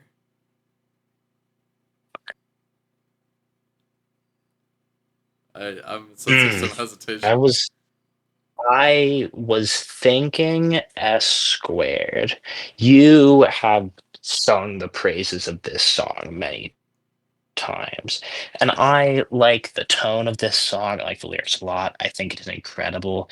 It has never quite hit me so hard in the way that I would put it in X tier. Maybe I just need like a really bad breakup, but like, but Dude. like S squared is where I'm Yo, thinking. I don't know, someone but in the I contiguous United States should go on a date with Atticus and make him fall in love with you, and then break his heart so that he can finally see the light and understand why this song is transcendental. I think this was also your plan with the self-titled Story So Far album. Very Um, true, very but true. I will say I think gate kept a little bit and also seeded my way into X tier on Cheap Bouquet. So I'm willing to compromise and say we can put this in X. Oh, I think I'm beautiful. just not seeing I think I'm just not seeing the vision on it. And if I listened to it a little bit more, really felt it, really just got my heart torn to pieces, I think I could believe in the X tier. Let's go. Let's go. All right. Appreciate the good faith. All right. The Of first course. punch. I think we've both talked about how like the first punch is good, but it is like Hmm. it is the most Pierce the Veil like standard issue sounding song, Yes. which is not a It's bad thing at all. And I don't even think I'd rank it low as a result. It's just kind of hard to talk no. about. It's very fun. I like the opening lyric being "Where you from, fool?" Where you from, fool? I don't remember It's if it's in the so beginning or like somewhere in the middle of the song, but like the like boxing bell ding is really fun. it's after the first chorus. Yeah. It's really good. Yeah, I think that I blood on your tongue. I don't know. This song is just so fun to me. I have a great time every time I listen to it. Like First Punch comes on, I'm like, oh hell yeah, it's First Punch. Yeah, very solid gym song. Mhm. I don't know. I would And argue that and it it belongs in S, but that's kind of like a low S. yeah, it would be a lowest, but I think S is reasonable. I don't know. I'm such a uh I keep saying I'm such a sucker. I don't know. As a hopeless romantic, I really like back and forth tension and build-ups to a relationship. And I think that this song encapsulates that. I think the chorus opening with "and it's good enough to make me want to fall in love." So move a little bit closer to hear the sound. The whole chorus is just so like back and forth, come on, make me energy that I just love. Yeah, yeah. No, I see that. All right. 100 Sleepless Nights. I'm kind of ambivalent towards this song. I I like it, but I really don't think that it's anything special up until the "Do you still love me? I am dying to know." Like that whole part is really good. Yeah. But like apart from that, I'm really not ranking it that high. It strikes me, and this is weird to say coming from me. It strikes me as edgy and in not a way that I find particularly compelling. Yeah, I It's can definitely just see like that. I don't know. It's a fine song, and I do agree that the line you highlighted is very good. I enjoy it a lot. Um, but Yeah, I'm kind of thinking it's like B or A. I would say B. I would say B. Yeah, I'm fine with throwing it there. So it just came to my attention that for some reason Stained Glass Eyes and Colorful Tears is not on this tier list, which is very disappointing. What? Yeah, I Where guess did they? the Where maker just forgot it, or maybe it they? didn't upload. Tier maker Dude, is my boy, very shitty at doing its job, so I'm sure that the maker of this tier list tried to put it in and it just didn't. my Um, boy. that said, Stained Glass Eyes and Colorful Tears, I guess I'm kind of in a similar place to it as 100 Sleepless Nights, where it Yeah. doesn't hit that hard for me, except like, oh my god, this is paradise is like also a really hmm fun line. This song feels to me like it is the least popular song on the album. I don't know if that's true. I just feel like it is. I guess I can check Spotify now to see the plays, but Yeah. that's not to say it's negative. I'm just like it is instrumentally different than the other songs on this album, I'd say. The opening guitar kind of acoustic bit I like a lot. I think Stained Glass Eyes and Colorful Tears. Obviously, the lyric itself gets title dropped early in the song, but I think the instrumentals do sound a little bit like Stained Glass if you're Yeah, artistic like that. I see what Um, you mean. Least listened to on this album is Tangled and the Great Escape. This also does not surprise me. Oh, yeah, that's not that shocking. I know it's not on here, but like similar to Kissing in Cars, I'm gonna say that this is like maybe I would B like A. tier, A tier. It's I would say A. More inclined to say A than B. I don't know. I don't It's think nothing I like think 100 Sleepless Nights is better though. I like this song more. I don't know. I'm half a mind to say that it's a kind of nothing song, but I like the energy of it. But the all the lyrics, I don't know. I'm a little wishy-washy on this one. I could I could honestly settle for putting it in A. Like the more I think about it, the more I do like it. It's just kind of it doesn't stick in my mind. It doesn't leave a lasting impression, which I would like to clarify Yeah. is different from being forgettable because there are other songs that are definitely forgettable, and this one like I know how it sounds and how it goes like when the name is mentioned. It just it doesn't have Mhm. like a lot of Pierce the Veil songs. They have the X factor. They have something about them that sticks in your mind and makes them stand out as a kind of different song or different type Yeah. of music from other artists. Mhm. And I just don't really get that from this song as much. Yeah, I know I complimented the song sonically with how its instrumentation sounds, but I will say it does strike me as a little flat. Like it's like there's something else that should like it needs a little something more. Yeah. I don't know what. I can see that. So I can see B or A. Yeah, whichever. I don't know. All right. I'm I would honestly just throw it B tier. Okay. All right, funny because like it's not on here, so we can't actually throw it in there. But just use your Yeah. imagination. It's in there. If you just squint hard enough. Y'all at home now. Da-na-na-na. And I'm crying. Yeah. And I'm in tears. I think this is yet another thing where people will say that it's overrated, it's too popular. Hold on till May, jokes are cringe, like on May 1st, but like, shut up, okay? This song is peak, and I think that people overuse the word peak, Mhm. especially in music. More so in like film discourse. But I don't really get into that. Music discourse, people Yeah. tend to overuse that word, but I think this really is like one of those songs that like goes down as like one of the best of its time, best of its genre kind of thing. Mhm. Everything from Yeah. like that twangy yet kind of hollow, empty, not like the sound, but like the emotion, hollow and empty sort of Mhm. guitar in the beginning. All of the lyrics, just this whole song, very story Mhm. driven, very heart wrenching sort of story. Especially when you learn the backstory behind the song, that like it's about the Yeah. girl he's singing to is neglected by her parents, and there's like a real thing that happened. Mm-hmm. But at the same time, as much as there's like that sad kind of hollowness and emptiness, there's a warmness, there's a silver lining. You know, as the sun went down, we ended up on the ground. Heard the train shake the windows. We screamed over the Mm-hmm. sun. Like and like you know, it's obviously implied that something sexual is happening there in the chorus, and people will say, "Ah, Vic Funtus is so freaky. Like every song of his is freaky," and I agree. But Big I honestly, Funtas. I don't get freak vibes from this song. I get like romantic kind of like protective energy It's from the song. It's very passionate, adorable. Yeah, passionate. yeah, yeah, for sure. The instrumental in the beginning before it launched into the first verse, which might be my favorite, just straight verse, Hmm. not like chorus or bridge on this album. For it's so good, but the something in the background instrumentals, I'm not sure what it is. That sounds like golden rays of sunlight through branches of a tree.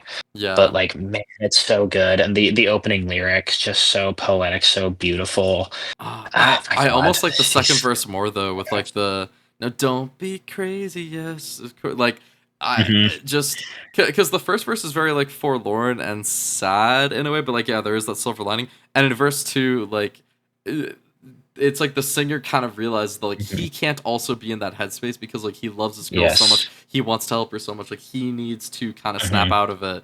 You know, as We've much as all he's been there saying now, don't be sometimes. crazy, it's not just to her, but it's Mhm. also to himself Yeah. of like, you need to be the one. I just, oh, it's such Like, a uniquely great song. we've all been there sometimes, but tonight I'll make you feel beautiful once again. Yeah, the emotion Yep. and the desire to just protect and help this person is so evident. We It's haven't even such a talked beautiful about song. the bridge yet. No, Oh no, it just man.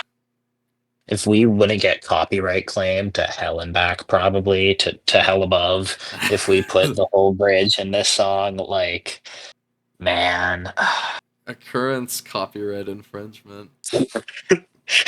I wish I could just play every song that we're talking about in full, especially this one.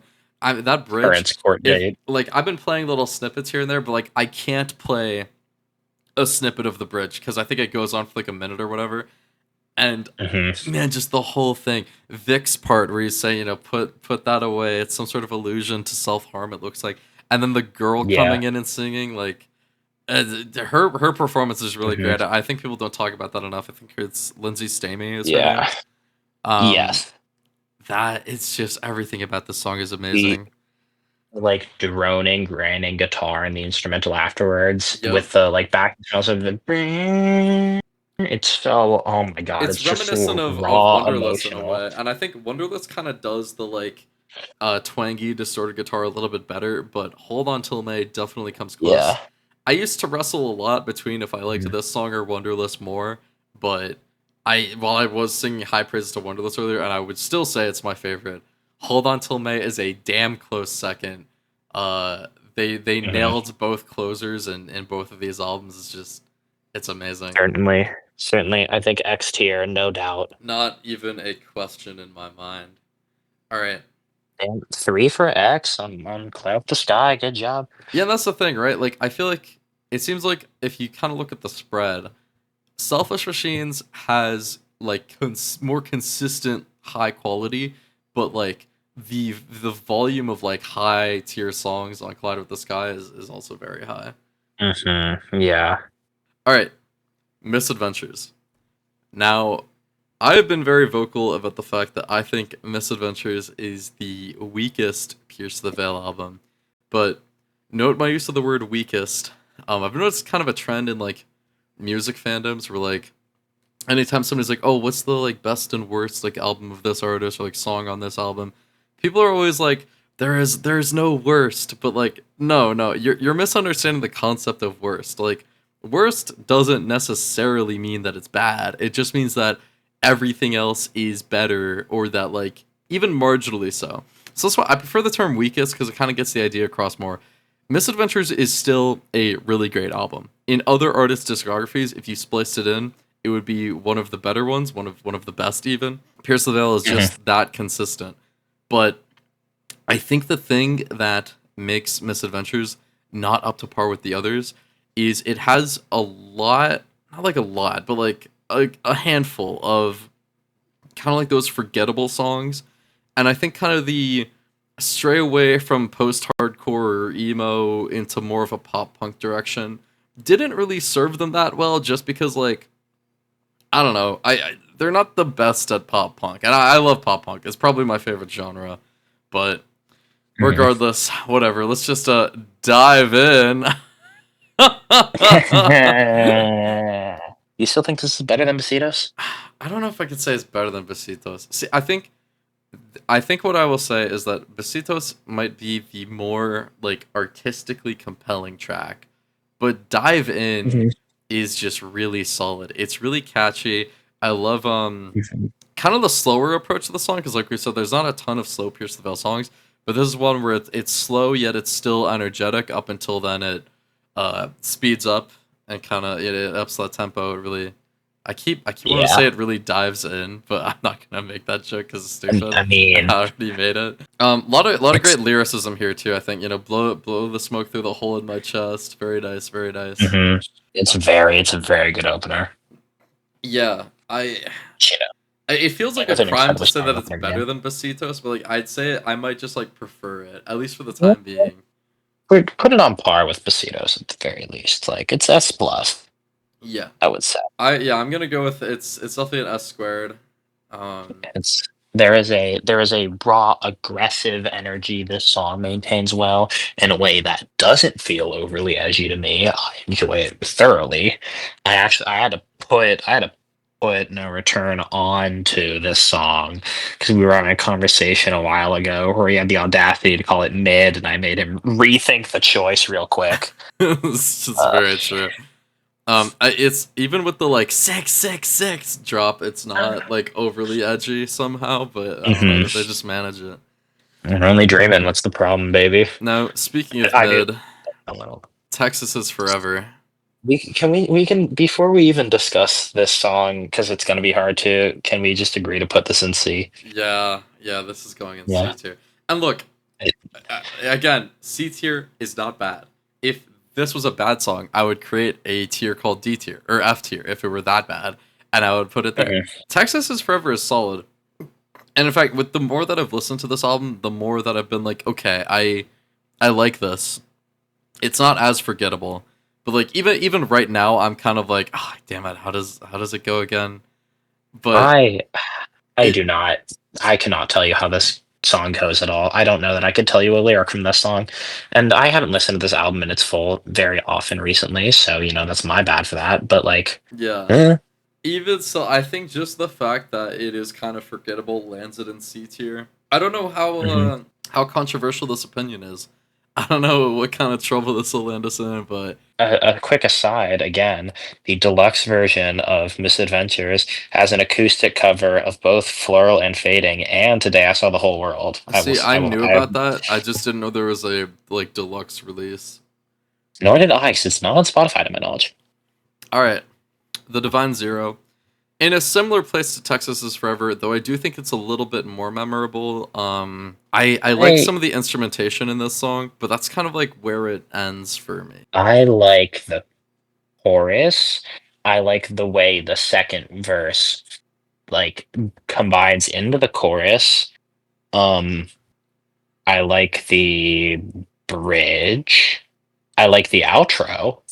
You sound very hesitant in all of this. Well, cause that's it, is I like them. I'm not like, "Man, this song's really special. I'm not gonna go ahead and glaze all these aspects," when it's just like, "These are Yeah, good and I like them." It's better desperate than times and desperate like that's the chorus probably is the best part for me. Also, just like really just the instrumentals are what stick out to me on this song, but not a whole lot Yeah. else. I'd also toss this Oh, in C the tier. C? I was gonna say B. I can I think I it can does set enough. I can settle for B. I can settle for B. Yeah. It does enough going for it that I'm like, "Okay, I can do B on this." Okay. Floral and Fading. This song is really good, I think. Um, Yes. it's definitely different from anything else they've done, even since. I don't know, I'm kind of at a loss of what to say about it. Just kind of like the slower, more romantic vibe, but like still clearly pierce the veil and like in their style. Yeah, I think this commits to pop punk in a way that manages to work. I wouldn't say it's quite as good as some of their other stuff, but I think it works well for a more. calmer, tamer, cute little song, especially just like and knowing what it's about. It was like the story behind this one, rereading it right now because I wasn't sure about it, is that Vic like wrote it for his girlfriend who had been receiving like the public had been like she was just they were being rude to her and kind of she was being harassed and threatened a little bit because they were together and it was just kind of him being like trying to comfort her for that and being like yeah if it was like if it came down to it, I would give this all up and just like leave it behind to give you a life you want. Like you are more important than this. Yeah, I can I see enjoy that. it. I enjoy it. I think the bridge is also a standout for me. The close your right, like that's all really Hmm. nice. Yeah, I just think it's solid the whole way through. I think it's kind of become a Yeah. bit of a meme, like the "I'm just a stupid motherfucker, can't Motherfucker, figure it out." Like that's fun. I like that. Just very I like how fun bouncy it song. is. Yeah. Um, I'm thinking it's kind of like A or S, maybe leaning towards That's right. S. I think that's about where I am. Yeah, if we want to say S, that works for me. All right, let's just toss it in there then. Phantom Power and Ludicrous Speed. Let me tell you something. Lamau. I Lamau. I have never heard a title so ridiculous, and the only thing that I remember from the song off the cuff is "Even with Phantom Power and Ludicrous Speed." And I have no idea what he's waffling about in this song. This is He honestly the could. closest to a bad song. Like this nearly makes Mhm. me want to create a D tier, but I'm not gonna because It it's still is. good. This song is specifically infuriating to me because I like how the I love Yes. sonically the intro and the first verse, and then we get to the chorus. And I'm like, okay, the first verse, especially, I really enjoyed it, and it gets to the chorus, and I'm like, okay, it's falling off a bit in terms of like lyrics. Like, what does he mean by anatomy of a ghost, invisible friend? What is Bro waffling Yeah, about? yeah. But the rest of it, I'm like, okay, I can see where he's going, and then we get to the second verse and it kind of just falls off a cliff. I just completely lose interest in it entirely, and it's so sad. It Yeah. upsets me every time. It's just, man, why? Yeah, I think This this is an easy honestly, C tier pick. And it's songs like this that just make Misadventures the clear weak pick of the bunch for me. hmm Um, yeah, but I again, like would. if this song comes on, am I likely to skip it? No, because I'm in a Pierce the Veil phase right now. But once I leave said Pierce the Veil phase, I probably would be more inclined to skip this one. It's just not really Yes, that interesting to me. yeah, yeah. Circles, yet another popular song. I've actually seen hate for it because it's popular, or at least hate for the people who enjoy it or only know God, this one. And what it's a like, stupid. I hate that mentality. It's so yeah, stupid. Why it's are people really like this? dumb. I mean, I think of all like the pop punk, misadventures style that's like going on. I think Circles is one of the ones that executes it the best. I think like you took my Hmm. hand and then we both started running, no place to go. Like very Hmm. very classic like pop punk sort of thing, and I think they nailed it. Yeah. Um, There's an energy. It paints a scene well. The story is good. I can like see it in my head. yeah, it makes me Sonically want to just like fun. run away with a lover. Like it's very fun. I Hmm. I think S tier is fitting. I wouldn't put it any higher. I think that lower is a bit of a disservice. S tier is good. It's like a really good. It's like if you took a Sonic song and made it not cringe, and then it was like good. That's kind of real. But yeah, S tier, yeah. Today I saw the whole world. Um, Here's the thing.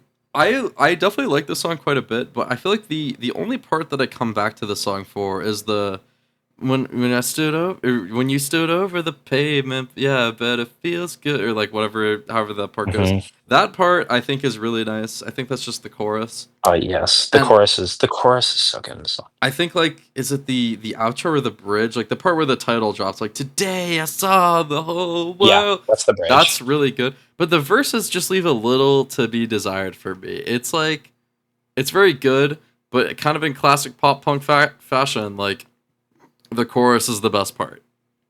The chorus is definitely the best. I like the first verse a lot. Second verse is not as strong. I don't know, chorus for me, instrumentally, the song opens very strong, and the outro guitar I really like, and the back and Yeah, forth. yeah, This song it's kind of swingy in terms of how it sounds. I like a lot in the chorus. The like literally the hardest on a pendulum line I think is done really well because in the beginning the like way that sonically it like bounces literally back and forth to you singing it, and also the like rising bit in the final line, the I only wanna watch your clouds, the way it does the da da da da da da da da, it yeah, like yeah. it scratches a part of my brain so nicely. It's so fun. It's a very fun song. I enjoy it a lot. I concur. I would put this A tier. A. Yes, that is fair. I Yeah, would have it more leaning towards S, but I can compromise on A. A I can be like, tier. it's fun, but y- it does not have enough stability or support. There's not enough substance to it for me to rank it higher. Yeah, it feels really just like A tier. Like I think that if it maybe had stronger verses or something, then like S could be on the table. But it's just a good song. It's just solid.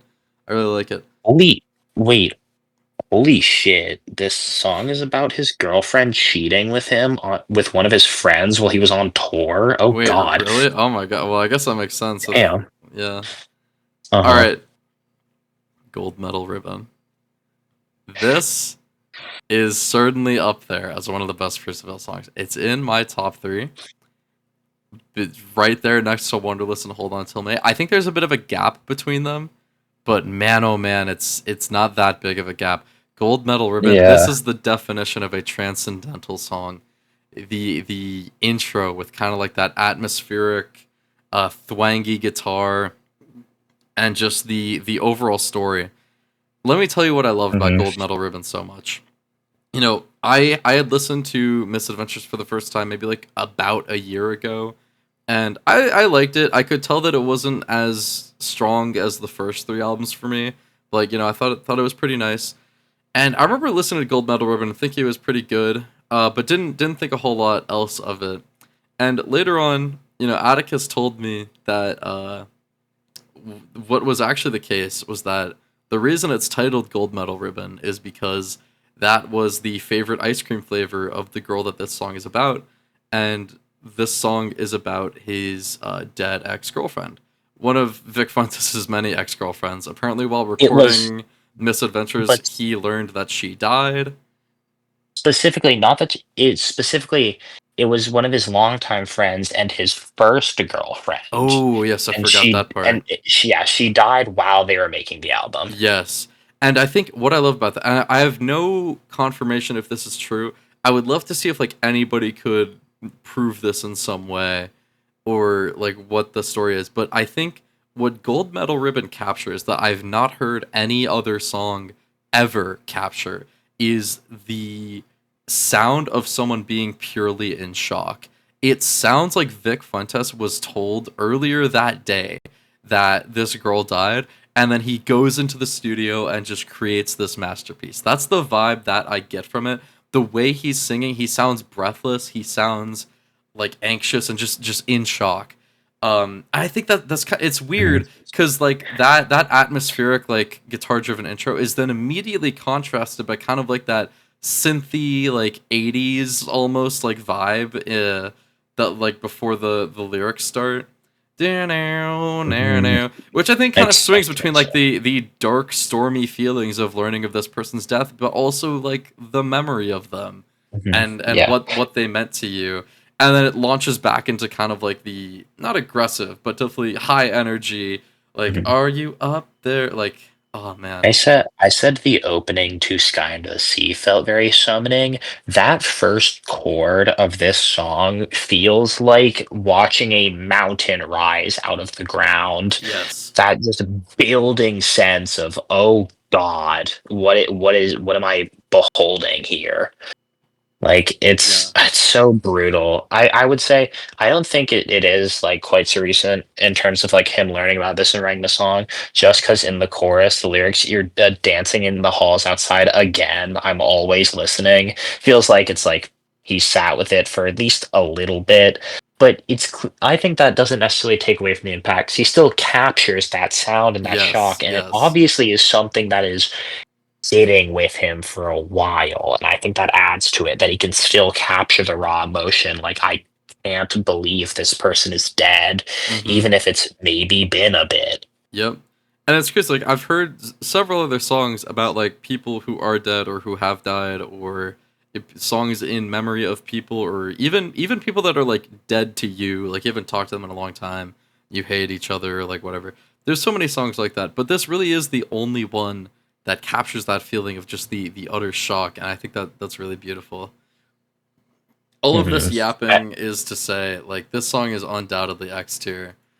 Yes. I've never met somebody who doesn't like this song. Nobody has ever said I like that this song is overrated.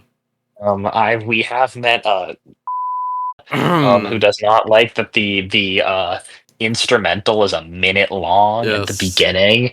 We are throwing bricks at his house for this. yes, we do have a friend who is adverse to long instrumental sections, but yeah, Gold Medal Ribbon is awesome. All right, moving on. Bedless. Honestly, I think that Bedless kind of it's like it wouldn't be forgettable, but to me, the fact that it comes right after such a monumental song does make it hard for you to like view it in its own terms. I don't know. I like this song a lot. This song is very, very fun to me. Yeah, it's pretty good. Um, big fan. I I can't articulate why. I don't know. It's one of the longer songs on this album, which isn't like good or bad. It's just a thing. It keeps being like longer than I expect it to be, but I don't know. I like the pre-chorus a lot. I like the bridge a lot, or the bridge and the post chorus, at least the first post chorus of "It won't be long till we drop this match. When I burn to your fingertips, you can throw what's left." I started heavily listening to this song at a particular time in my life, and that specific lyric resonated with me. I like the story of this song a lot, and the building resolution of this like difficult to maintain relationship that you can like see the end of it and know it's coming as it falls apart, but the resolution in the end that they reach to find a way to be together and work through their problems, and the like it shows in the outro, when you talk in your sleep, I'll be there to slow your breath. It's just, I don't know, it's kind of adorable. I like the story a lot. It's fun. Yeah. No, I think it's pretty good. I really don't know where I'd rank it. So, what are you thinking? I'm thinking like A or S. I could really go with either.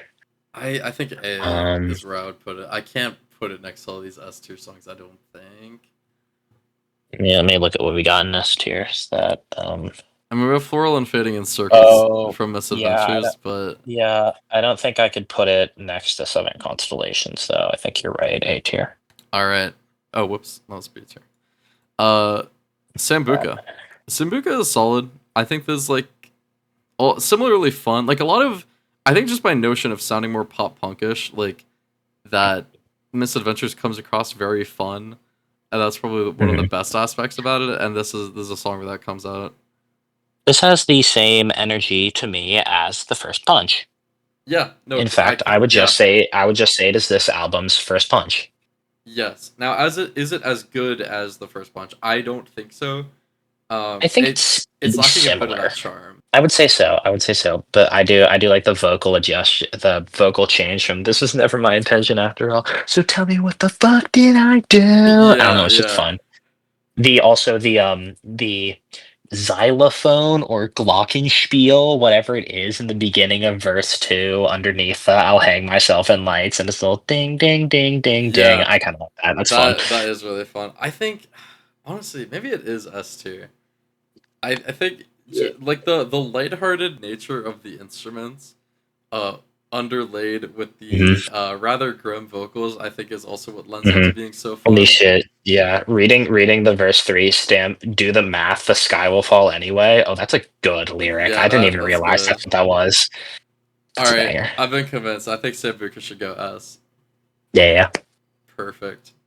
All right, yeah. song for Isabelle. Now Ooh. I got some words for this one. This is like I really like Song for Isabelle, and I probably will eventually argue that it goes in like X, but I there's like a part of me that almost feels like it's trying too hard to be Hold On Till May, but like it doesn't understand what is so great about Hold On Till May. But that said, it does carve out its own like strengths that I think still makes it like such a great song. Um, but I don't know. It's just something about it. It feels very similarly structured. I think even just like the first lyric being "she paints in gray" is like it's so similar to like "she sits up high." But maybe I don't know. This could just be tinfoil hat stuff on my end. I don't want to dog on this song. I think it's just like something funny that I want to bring up is like the fact that it's so similar. But like, man, what a song! It's such a good song. The I love chorus the is end really of strong. the end of the chorus, and I like when this temperature rises to a boiling heat. The chlorine and wine found, you see Sunaika, and everything fades away. It's so the chorus is so fun sounding sonically, and the verses lyrically are incredible. This first verse is really, really good, Yeah, it really like is. lyrically. And Um, I'm like, also the refrain on all you ever parking lots and nowhere to go. If you love me, show me more. Uh, yes, there's just I think like this might be one of their like sonically most strong songs. yeah. And like on that note, I think the highlight of it for me is the outro, like that kind of long, winding down from like the main body of the song down into like those cute little piano notes, the do do do, and like hmm the what does he say at the end there? The Back in the days when I was young, yeah, I'm when not I a was kid young, I'm not anymore, a but kid someday. anymore. Like, that Mhm. that part always like hits me every time. It's a very nostalgic sounding song, which is weird because Mhm. I never listened to it like as a kid or like when it came out. But I think Yeah. it really encapsulates that feeling, which is also befitting of a pop punk album because pop punk is Mhm. like very nostalgia laden genre. Um, Once again, this song is about a girl that Vic Fuentes met because Vic can only meet really, really tragic women, apparently. I that's don't know. so true. Where is he finding them? I don't know. Maybe he's just a tragic man. You know, he is the common denominator through all of this. This is true. Vic Fuentes single-handedly destroying women's outlook on life. All of this considered, like I think that ending piece alone really does make me think that it still finds its slot in X, but it's like hanging on slightly. I think so too. I think it goes next. All right, there you have it, Misadventures. Definitely a more Did even spread than the prior two albums, but more trending kind of we lower. we did not argue on a single song in Misadventures, did Yeah, we we? did not have to pull out FPS chess. Did we argue for Collide with the Sky? I feel like we did. I forget Yeah, we which one. did. I don't remember which song, but we definitely pulled it out a couple times. And now for the Jaws of Life. The Jaws of Life, as we were talking about earlier, is very overhated. I was really shocked when like I went into like the Pierce the Veil subreddit and I saw there are people who really dislike this album. Like they think that it's just a bad departure, like two different sounding, bad lyrics. And in a way, I get what people are complaining about. I get the problem. People say that this album has bad lyrics, and we've talked a lot about like how great Pierce the Veil is with like storytelling lyrics. And I think that strength shows itself in many of their songs and in many of their best songs. But even though that is a strength of theirs, I don't think it's mandatory for a Pierce the Veil song to be good. So while this album is much less like, let me tell you a story in 3 minutes, it does deal with a lot of feelings that I think resonate very heavily with me. And I don't know, man. Like, with how good the Jaws of Life is, it's like, are any of you people complaining about this album like fans of like Fallout Boy or like other other bands that had like a hiatus and then a departure in their sound? Like, because I would also defend Save Rock and Roll on similar grounds, but the first time I heard it, I was like, what is this? And I wouldn't defend like the other two pop albums from Fall Out Boy, but whatever. I'm rambling, but the point Unrelated. is that the Jaws of Life is people are ungrateful to this album, and I do hate it when people are like, "Oh, you need to be grateful to like this artist or like this corporation." Like it's not like you should just bootlick any album. Because I have seen like a tendency where like when artists that have been going on for a long time like put out new music, there will be some people who defend it, being like, "Oh, you need to be grateful. Like you should be glad that they're giving you any music at all." But like, okay, what if the music is bad?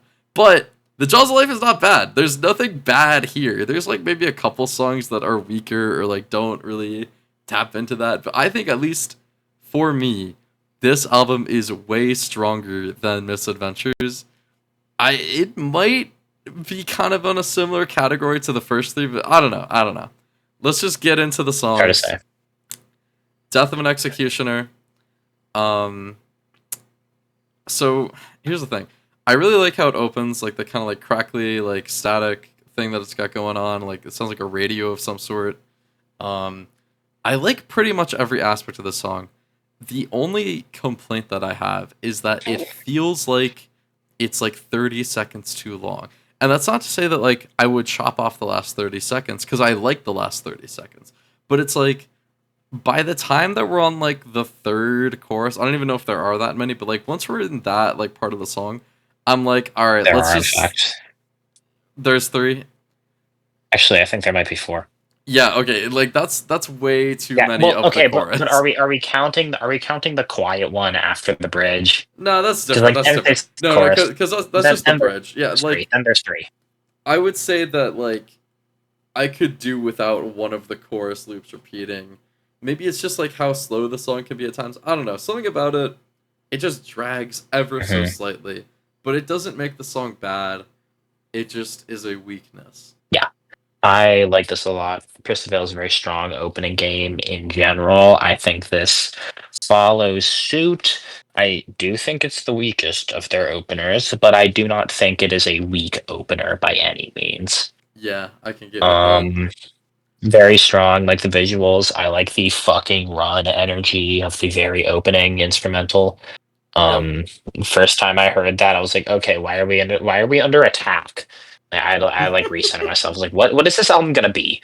But very good. I like it lyrically. It's very nice lyrically. First verse is very good. Pre-chorus nice. Second verse nice. The length, yeah, kind of. It does go on a bit. It gets a little bit repetitive, but I like all the obviously the quiet chorus and the bridge is a very nice touch. I like the little guitar strummy thing it does in the very last chorus where he says "Blood Red Moonlight" and then his like thing. That's fun. That's Yep. enjoyable. I Hmm. don't know. I Yeah. think I think this goes in A tier. Death of an Executioner is really good. I would agree with A tier. I think A tier is a good place for it. I can't really justify putting it like S or anywhere like too high, but as it stands, I like this. I like where it's at. Past the Yeah. Nirvana. I've seen some hate for this song, not because it's popular, but just because like I guess it's new and it's like a good example of like oh their lyrics aren't as good. To that I say, anybody who thinks that should go outside and go to their local gym and hit a bicep curl while this song is playing. There, unironically, I think I was on I was hitting some flies, okay, and flies are one of my weakest workouts. I think I just need to like develop those muscles a little bit more, and I was like on the verge of giving up, but then Vic Fuentes just screaming in my ear, "I can't hear you." I'm like, okay, I gotta lock in. I gotta make Vicky Mouse proud. I also do like the vocal distortion in the big in the verses, especially in the first one. The "Why you always saying that the good times roll?" I Yep, don't know. It rolls very nicely. It's fun. I keep saying it's fun. They make a lot of fun songs. I don't they know. What do you do, want they from me? do. I don't know if Mm. I'd say this one. This one is like the aggression is very like you can tell it's not for real. It's not really like directed at anybody, which kind of lends itself to feeling fun or like playful. But it is. I just think the song's really good. I would honestly argue this could go S. That's fair. I like the interlude bit where he just yells, "This is only a distraction." What Oh, compelled that's him to so say that? good. Yeah. What did he mean by that? What is he? What is he trying to get at? Dude, he's distracting from something. There's something sinister in the background of this album. I don't know. For sure. Even when I'm not with you, I have seen active hate for this song. And I, I again, like it's the kind of thing where like I get where they're coming from, but it's just such a cute song. I'm sorry. I think honestly like that little ending bit. What is love besides two souls trying to heal each other? Like, it's just Mhm. they have a lot of cute songs. I think this is one of the cutest. Ah, shit, where would I put it though? Maybe S, maybe even S I have squared. not I have not given a lengthy enough listen to a lot of the songs on this album. I will say I have this song liked, which probably means I like it a lot. I forget how it goes. Let me listen to the beginning real quick. Even when I'm not with you. Still Oh with yeah. you, like that one. Yeah, Hmm. I just think Oh yeah, yeah, yeah. That's not. Yeah, that little ending bit makes me want to say S squared, but I think if I'm being realistic, if I'm being fair, this song is like S solidly. it's very good. I like the like grainy, drony, staticky guitar in the background for the whole Yes, thing. yes. Really nice kind of energy. Oh, I was gonna say it feels like the non-evil version of Wonderless. Yes. I was gonna say this song encapsulates well what I think Jaws of Life does well that people are upset about because it's different in that it slows down the songs and it takes a more soulful approach to the vocals and it really gets in there with the individual emotion and people throw a fit about it because it's not the same as the music it was before when I think music is art and art requires you to meet it halfway to see what it is trying to give you. And I think if you do that with Jaws of Life, if you say, what is the experience this album has made? What is it going for? And then look into it with that mindset, you start to enjoy it a lot more. And especially with a song like this, I mean, it's See, really good. I think the crazy thing is like I don't even think you have to go that far to enjoy this album. It's not like it's some deep like I don't either. artistic masterpiece. Like you need to like see the auteur's vision. Like no, No. it's just different. It's a departure. And I mean, here's the thing: if they just released Selfish Machines like over and over again and never evolved from that, people would complain just as much. People would say that like they've grown stagnant, they've grown stale, they're a one-trick pony. And honestly, I feel like that's kind of how Mhm. Misadventures was feeling.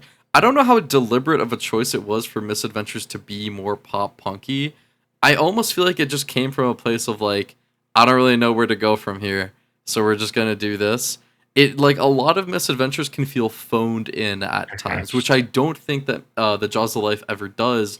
Because I mean, first of all, with a 7 year gap between albums and a lineup change, it's very hard to feel like you're phoning it in, like you're clearly coming back because you have something to say. And I think what they did with this album is just really good. All this to say, even when I'm not with you, I do think that this is S. I wouldn't go any higher than that though. I'll say yes. Yes works. All right. Mhm. And to clarify what I said, I'm not saying Jaws of Life's a masterpiece. You have to compromise in your beliefs to like it, but you have to evaluate it in a certain way, as you do all art. It's a thing about what art is, Yeah. right? I think it's good, and I don't think it's as drastic of a departure from their previous stuff as people make it out to be. It's not like completely tonally different or an entirely new genre. Yeah, there's a It's lot of things certainly that different, and sound it's a new spin. yeah, there's things that sound similar to older Mhm. albums here. I feel like a lot of like the guitar work is what makes Pierce the Veil what it is, and like there would Yeah. be no confusion in anyone's mind like what band is playing. Like if you just heard one of these songs blind, Mhm. never mind Especially like because Vic's Vic. vocals. Like just I think the way that they go about their Mhm. instrumentation and composing their songs. Anyways, we've gotten a little bit stun I locked on also this topic, but I wanna yeah. just move on to Emergency Contact because I think this song is also really worthy of high praise. It's yet another one I've seen some people like really dig it, and other people give it kind of like that similar backlash of like, oh, it's vapid, it's whatever. But I don't know. I like the idea that the singer wants this girl to commit to like something deeper, a more committed relationship, and Mhm. she is just unwilling. Anybody who's ever been in like a shitty like situationship type of Yeah. thing like that, you get what it's like. Everybody gets what Vic is putting down with this one. Mhm. He wants her to be his emergency contact, and she just wants to like smash and have fun. And yeah, I think that's a Mhm. relatable concept. But beyond all that, like it's just a bop. I just want you to be my emergency contact. That riff, I think, Yeah, is it's a very very, reminiscent of like very solid Selfish song. Machines as well. Yeah, I would go S squared Yeah, with this one. I think that's fair. All I think right. that's fair. The cutout on the vocals and the fade in kind of effect on I just want you to be emergency contact. I think that's a good artistic choice stylistically, Yeah. sonically fun. It's a good song. It's a good song. Sorry if my takes aren't as deep as they are for a lot of the other songs in this list so far. Jaws of Life is obviously the last album of theirs I've listened to, and as such, I haven't given it as many full listen throughs. So I haven't like fully internalized all the stuff about the songs. Well, some of them. Certainly, some other ones I have plenty of opinions on. Yeah. All right, Flawless Execution. I think that this is like one of the, I don't even want to say weaker, but like, yeah, kind of weaker tracks on this album. Um, Definitely still good, but I don't know. It's just like of all the songs on this album, this is probably the weakest, but like by a pretty thin margin, I would say. Um, I don't know that I'd say this is the weakest necessarily. There's one other in mind that I have because I just don't remember how it goes. But I'd be I very do. I curious to do. hear what it is because I can't. I don't know what you'd be Let's see. referring to. Yeah, I guess we'll get to it. Let's see. But yeah, I think Mhm.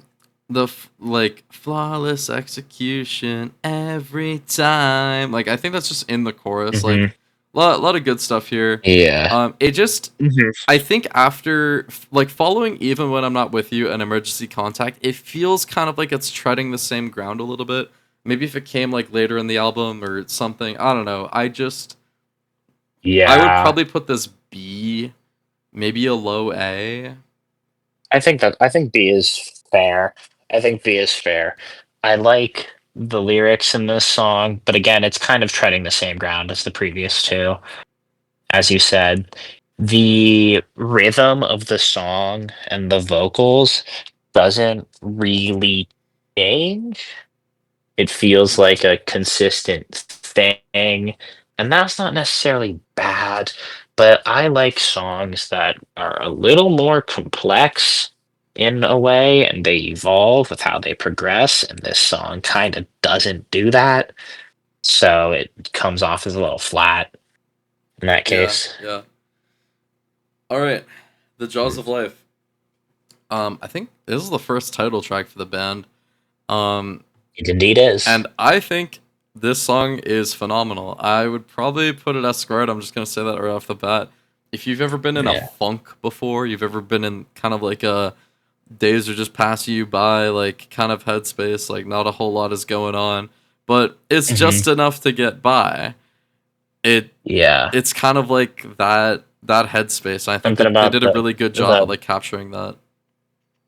I'm having the time of my life rotting in the sun. I don't know that there's something Yeah, about that line that just hits with me so hard with like in the moment I would say like yeah, I'm having a great time, but like it's weird overall the days blending together and like what is this overarching feeling? Am I truly happy or is it just saying I am because I want to feel content? yeah, and I definitely interpret it as like sarcasm when he's saying I'm having the time of my life. I mean, just from the way that this song Hmm. sounds. Also, like shout out to the like central riff and Yeah, if you would like to play, if you could play that riff real quick. oh yeah, hold on. Uh, Let me get it. Let me get a temperature check on that. I think what I love more than like the riff itself is definitely when shoot, where's Amazon Music?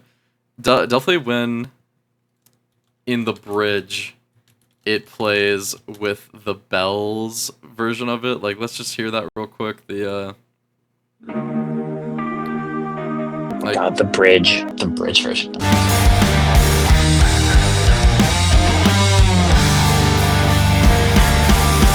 yeah, that like Jaws of Life is really good. Hmm. I'm going to Lyrically, it hits a lot of spots for me that I like relate to a lot. I don't know. Part of me is younger now. Part of me is old. I don't ooh think I need to yeah, explain why that's good for a transition period in someone's life. for sure, for sure. And, you know, That's us being definitely at the where I ripe was old when I age first of heard it. like, yeah, we're both in our 60s, so we're really feeling that like transitional phase right now. Hmm. Yeah, yeah, Um, yeah. yeah, phoning it in on a daily basis. But yeah, Definitely. I think this is a really strong song. And again, it's like anybody who dogs on this album, like I would really just encourage to listen to like some of these with a new lens. And it's kind of like in the beginning when I said like, yeah, not all of these songs are like 3-minute stories, but they do a good job at having like feelings in them that resonate strongly. And this is a key example of that. The Jaws of Life does not tell you a story. It doesn't take you on a journey with some girl that broke Vic Fuentes' heart, but it does just capture that vibe of, man, things are just not very interesting right now, and it's not really bad, but it's definitely not good either. And yeah, so into Escort it goes. Mhm. Damn the Man Saved the Empire. Now talk about fun songs. This Yeah. is one of them. So this is the song that I was saying might be lower in my ranking than Resilience, or Oh, Flawless Execution, rather. really? And I think Oh. the reason for this is because we listened to this full album like a couple nights ago together, and I did not remember a single thing about this song. Listening to it now, it like I like it. The vocals are interesting in terms of how they interact with the lyrics. Vic keeping a higher pitched voice, but not necessarily a screamy way, is not something he typically does, and it showcases, I think, the way that Vic's voice has kind of matured throughout the years, and you can hear that in this album. I would Mhm. describe it as like it sounds. This is gonna sound so stupid. It sounds more like whole wheat bread, than What? it did previously. His voice has matured in a way that I find reminiscent of white bread and whole wheat bread. I don't If his voice understand before that was analogy. it doesn't make sense. You have to be my kind of wrong to figure it out. No, no, no, no. Um, Here's the better analogy. He went from sounding like a tin can to sounding like a plastic sandcastle bucket. Holy shit, you're right. That Wait, one comes from Off the wait, Dome, and genius. I don't know how to explain it. That just it makes sense to me. Genius. I see what you mean about the song being fun. This is pretty enjoyable. Yeah, I think the chorus is really nice. So Oh, tell me what I want. And again, it's like I see where people are coming from. Like, yes, that yeah, bit. the chorus does not have super deep lyrics, but I mean, look at the verses. Like, heaven is a place we can't afford. Like, I don't know. I think Mhm. sonically, this is just one of the stronger cuts on this album. Um, Mhm. I'd say it's reminiscent of their older stuff, but I don't know if that's accurate. I think it's just a little bit more aggressive than a lot of the other songs on this album. I don't know. Definitely, Mhm. definitely hits for me though. I would put it. I like the falling of the sound from the first verse and the pre-chorus and the dropping in the instrumental, the Oh lowering of yeah, I Vic's do voice. like I think that. it's a nice effect. I also do like the take 4 7, so like whatever he says at the beginning. Like That is that's funny, fun. yeah. Yeah. Take 4,679, part Like 2, hour 8, hour 8. like why did it Yeah. take them so long to record this, dude? What are we doing? Mhm. All right. Uh, I maybe S, maybe even S squared. Like I don't know. I would say S. I can say it's Okay, yeah, I can get with that. Look at like S quite tier, S looking squared. all big and greedy out here. S tier gluttony maxing. Can't Truly. believe taking hogging 2 whole rows. Not that S squared is far behind. I think that the last 4 songs of this album are so good. Resilience, I just that bridge is phenomenal. Again, like anybody who says this album is bad, go listen to the bridge of Resilience right now. I really don't know if there's like an earlier Pierce the Veil song to compare it to, and again, that's what I love about it. But kind of like that stars falling over us, like transcendental floating through space and time feeling. Like that's what I Mhm. get through the bridge and Resilience. Yeah, And but like grounded with the more aggressive guitar and the like yeah, holding the buzz note. Yeah, I feel like falling through the stars is a really good way to describe it. And I think I agree. further compounded by like the almost forlorn but kind of in like a sweet romantic way. Kind of hard to describe. I think Resilience is very good. Mhm. I would argue that like It that bridge is what X tier is all about. it strikes as a like tail end of coming off of a breakup where you're like, yeah, this sucks and I hate everything, but it's starting to get better. Like the light at the end of the tunnel is starting to show itself. And this Yep. is not like expert lyrical analysis. This is basically spelled out to you in the song. But like that's not the point. If a piece of art is illustrating something well, and still conveying the emotion, it doesn't matter. Like it's still good. That's good lyricism. It's doing this, and the first verse is very very nice. Also, the intro sample bit I do enjoy quite thoroughly. Yeah, yeah, Best years of my life. yeah. Remind me to kill myself. Yeah, that is really funny. The instrumental guitar is the exact same right after the intro sample and after the chorus, but somehow in the beginning it sounds much more intense, powerful vibes, and then without changing anything, just with the context of the previous lyrics and knowing what the song is, after the first chorus, it sounds much more cold and somber and defeated. And I think that's a really interesting transformation and done super well. And just using the progression of the song to change something like that so effectively is Hmm. very, very good technical work. Yeah, for sure, for sure. All right, I would argue that this is X tier. Maybe not as strong as some of the other I X tier entries, but it's definitely up there. lower on X, but definitely X, yeah, Yep, I yep. think. Now, irrational fears plus shared trauma. This to me is like the quintessential The Jaws of Life song. It's unlike anything else that they've ever done, but yet at the same time, it is so distinctly Pierce the Veil. I have the feeling that people might not like this song as much, or they might like think that it's like pop, but that's just it's not accurate. This is an emo song through and through. It's just of a different breed. I think the mellow kind of low key vibe, yet just sorrowful lyrics. Not sorrowful, but I think people are getting what I'm saying when I say this. Like, it's just a very well made, well performed song, and Mhm. it's a bop.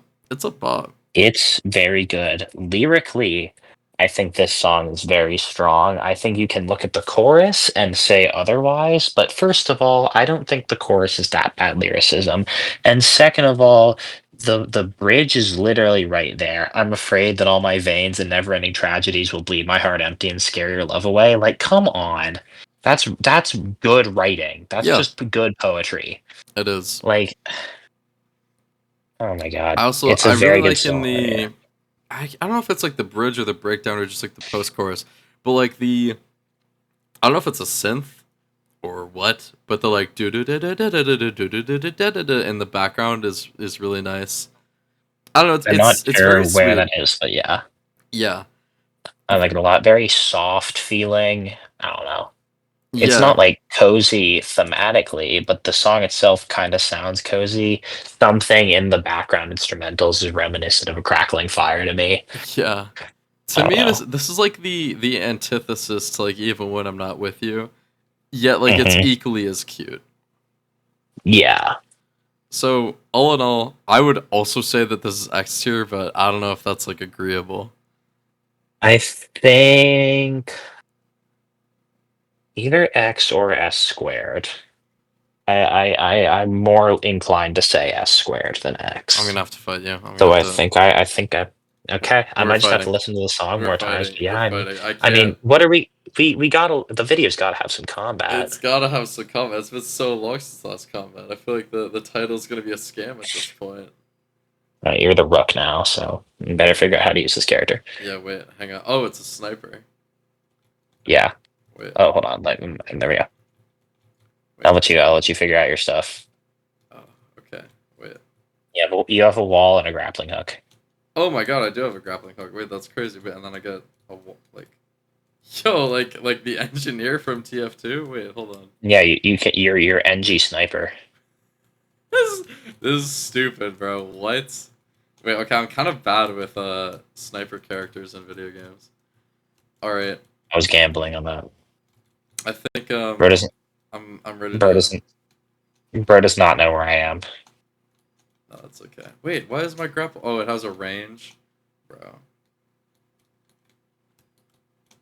Oh no, where are you? I don't even see where you are, dude. I'm gonna fail my favorite song from the Jaws life. Oh my god, he's up there. Yeah, I was gonna say this replay is gonna be really funny. Oh no. Oh, let's Damn. go, let's Damn. go. Damn. This I is a was just horrible about to go to replay. home run Look at this too. replay. This is terrible.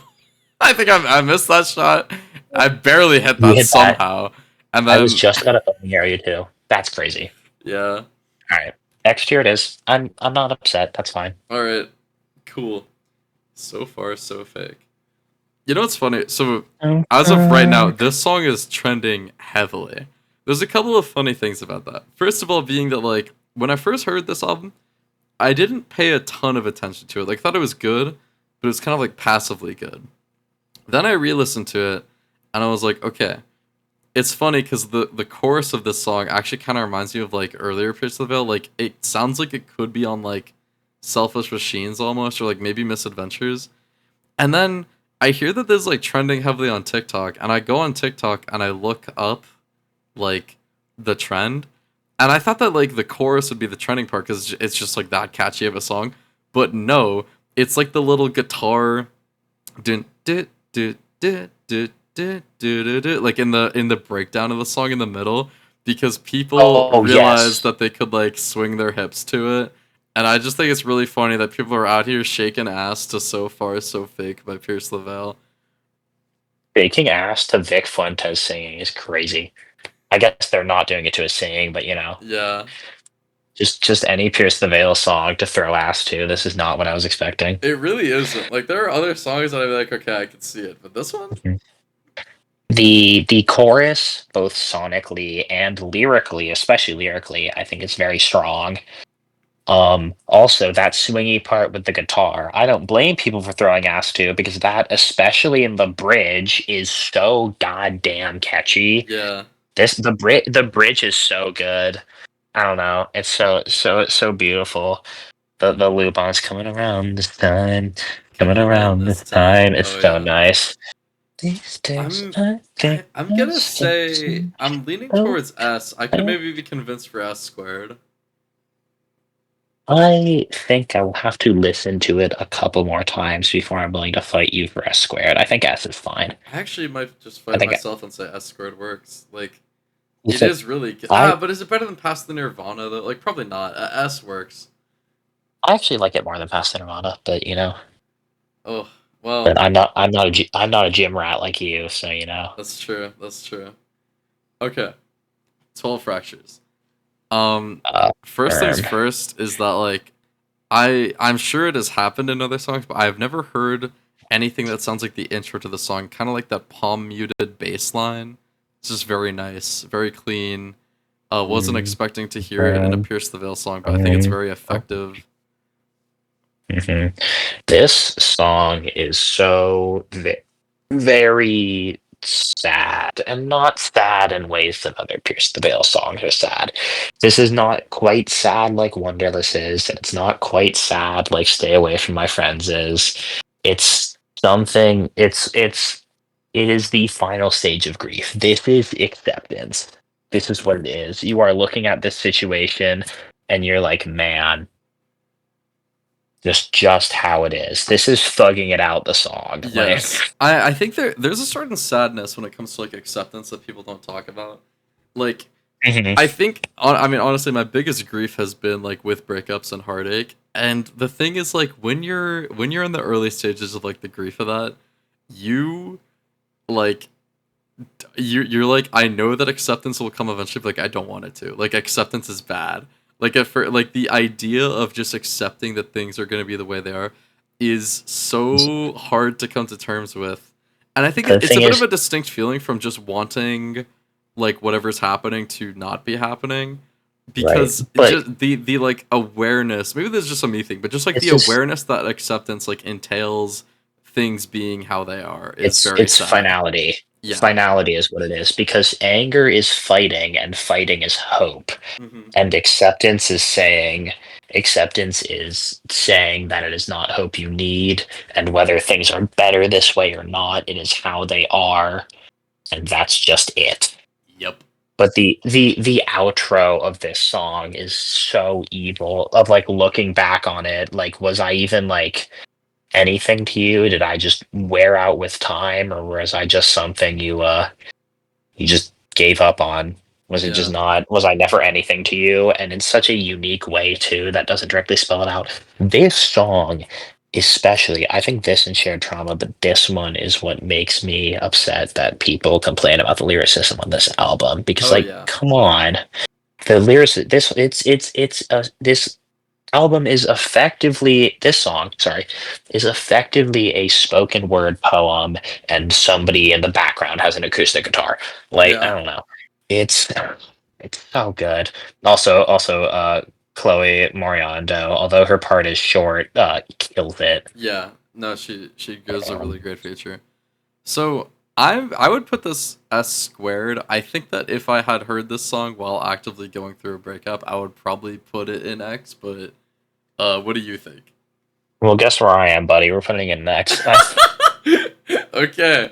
Um, do I want to fight you on it? Is the thing. I think you know what. It's the last proper song of the Pierce the Veil canon.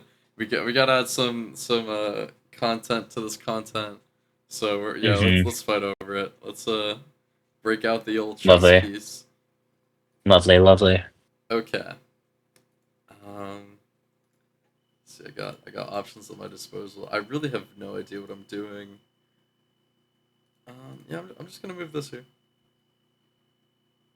Intriguing. So we're gonna fight my. Hmm. Take your Oh well, I'm gonna fight you with a horse or a knight instead of a pawn. Or wait, bro wait is no, getting him. I have a. See, the sniper is really powerful because it was like a two shot. What are the knight's abilities again? A homing arrow and a ram dash. Oh yeah, I haven't played as knight yet. Screw it. We'll just go with this. I don't know. You have a like machine gun. It's like this could be a bad Yeah. idea. Oh no. I can't even get you in my sights. No. This falls on the It's train. so Jover. Oh no. Oh god, yeah, okay. Yeah, I I was say, can never you winning that. parody? Good job on saving your queen for that. Because I think Indeed, indeed. this is the battle you really wanted to win. So yeah, Yes. Telefractions goes to All X right. here, and I don't hate that. I do think it's really good. I probably will Mhm.